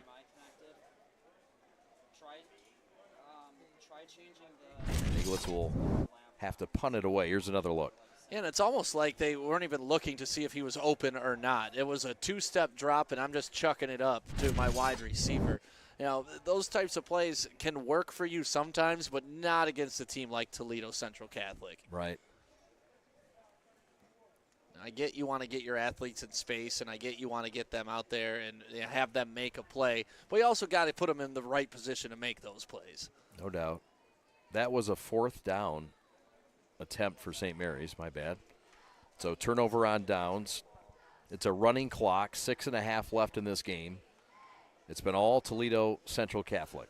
They've proven to be all that in a bag of chips from Tony Pacos. Handoff up the middle. And RB3 is on his way. Jerome Davis down to the 15-yard line. And a gash on that red turf continues to seep.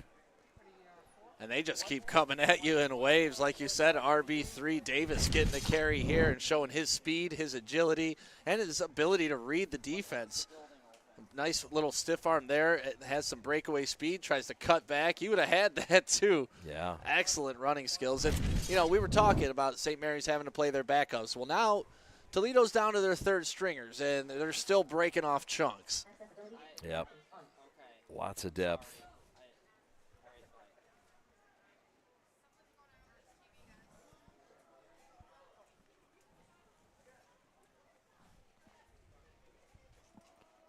Handoff. They'll try the same guy, Jerome Davis. Different result. Loses the ball and swallows it back up.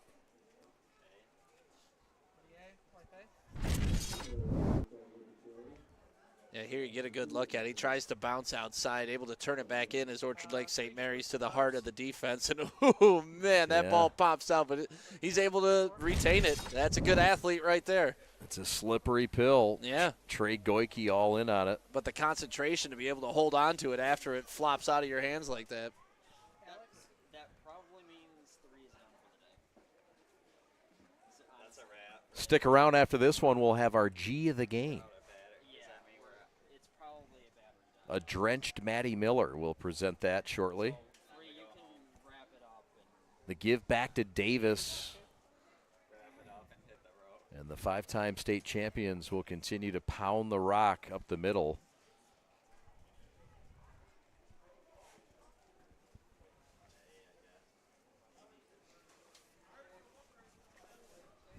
Well, and if you're Orchard Lake St. Mary's, you start looking ahead towards next week. You know, you have Birmingham Brother Rice, which has traditionally been your rival. But as you said, Rice winless on the season. So that's something that, hey, okay, we get a little bit of a break, but not really because it's still Brother Rice. That's right. Throw right side, just a little bit off the gloves of Spears. That must be one slick ball out there tonight. Yeah. It is just gliding through wide receivers' hands. Fine ball by Fox. Greg Dempsey, the head coach of Toledo Central Catholic, very complimentary of St. Mary's, saying, look, it's a young team, but just a lot of speed and ability. You like their size up front, like the physicality, like the fact that they could, spread it or go tight. Defensively very speedy. And that's one thing I loved about Dempsey is, even though St. Mary's was coming in with a 2-4 record, he did not look at them as somebody that they could just breeze by. He took them very seriously and pointed to the 6 state championships and the red field. Sure. He said, sometimes even when your kids are experiencing something new, you don't really know how to coach for that. So he gave St. Mary's all the credit in the world, and you could tell his kids came out today like they were playing with a lot on the line, not going up against a 2-4 team. He was impressed with the fact that St. Mary's held Detroit Catholic Central, limited them to just 16 points, a 2-point loss by the Eaglets on the road. He said, look, against Catholic Central, they were driving in to tie the game in the fourth quarter and fumbled, and it turned into a different game. He said, don't look at the score. So there's been some things that have impressed him, but and that was another thing that he brought up that I thought was really impressive. Is it's really not about the record. You guys are looking at teams' records. I want you to look at teams' schedules. Yeah, right. Yeah. We saw it last year with Orchard Lake St. Mary's. Their schedule was very tough. They only won 3 games in the regular season, then got into the playoffs and caused some havoc. Yep, won a couple games there. Eaglets will keep the ball on the ground.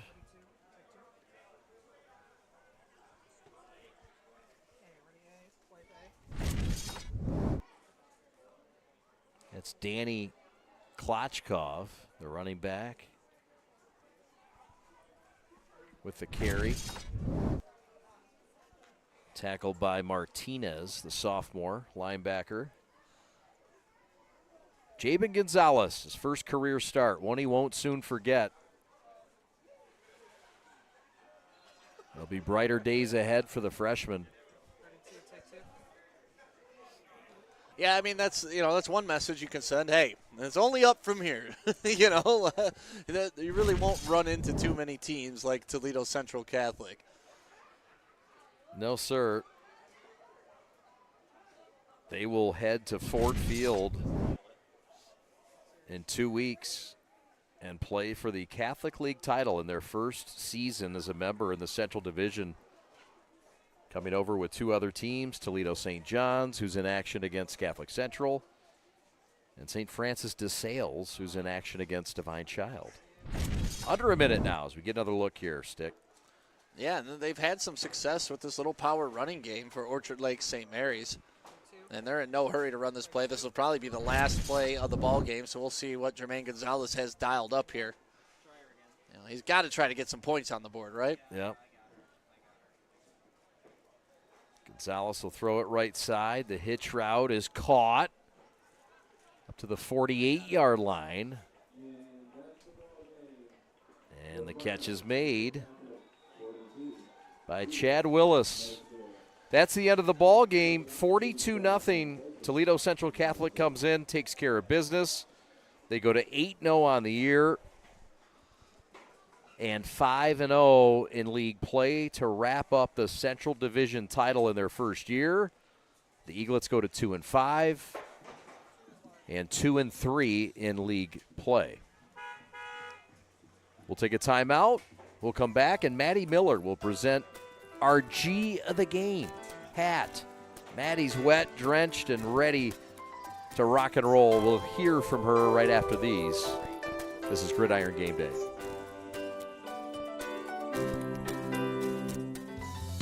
There's just one place where students are students first, and athletics are played with purpose and perspective. That place is your local high school. High school sports offer more than the joy of competition. Studies show that student athletes are also likely to enjoy greater levels of achievement in other areas of their lives, including academics. High school sports, a winning part of a complete education.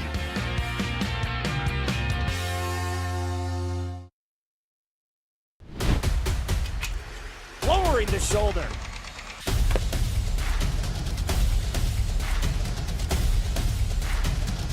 Swing and a miss. McKinley scores! And it's going to be a challenge for us. I mean, they're a really talented football team. I think everybody knows that. Four wide receivers. Pressure. Steps up. Marshall wants to run again. Cuts down the middle of the field. All alone. Touchdown! Warriors! What a cut.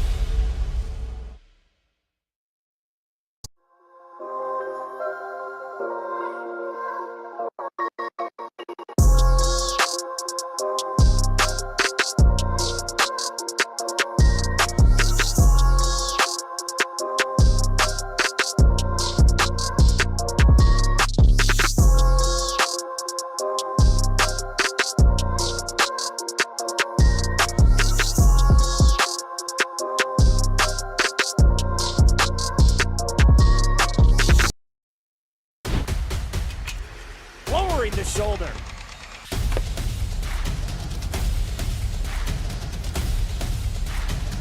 Swing and a miss. McKinley scores!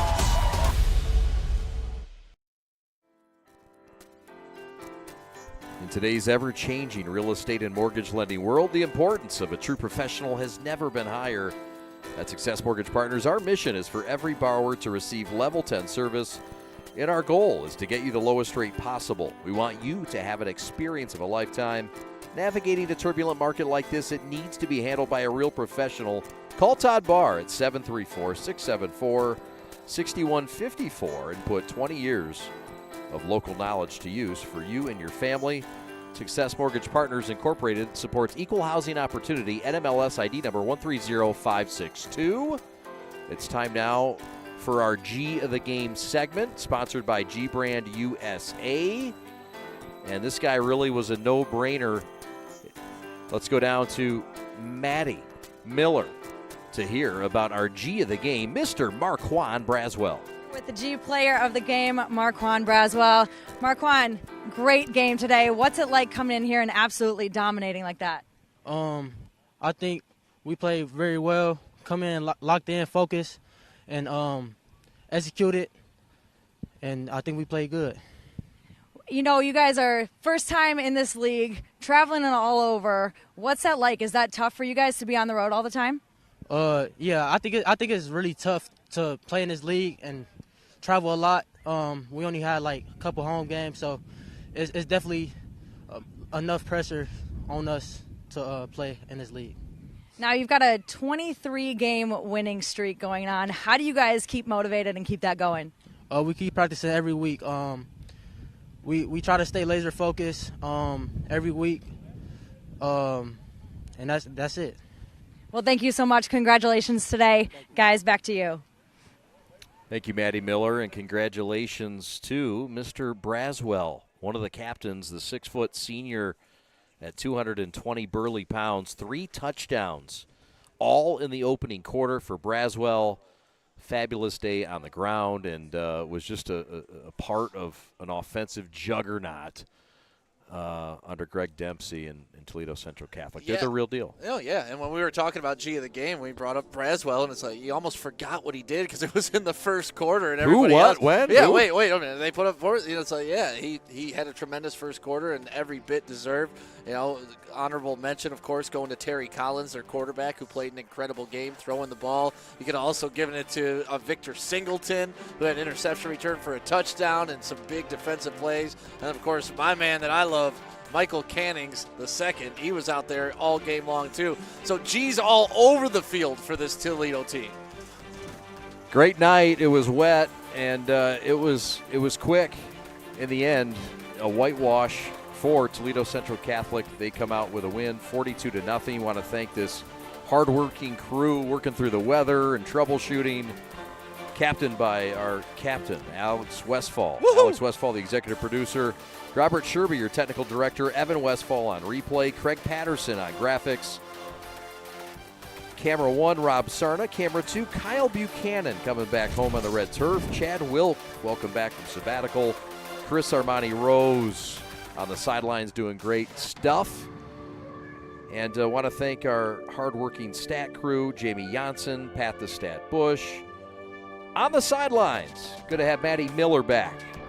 Working hard, getting some great stuff. And my man, the birthday boy to my right, 41 tomorrow.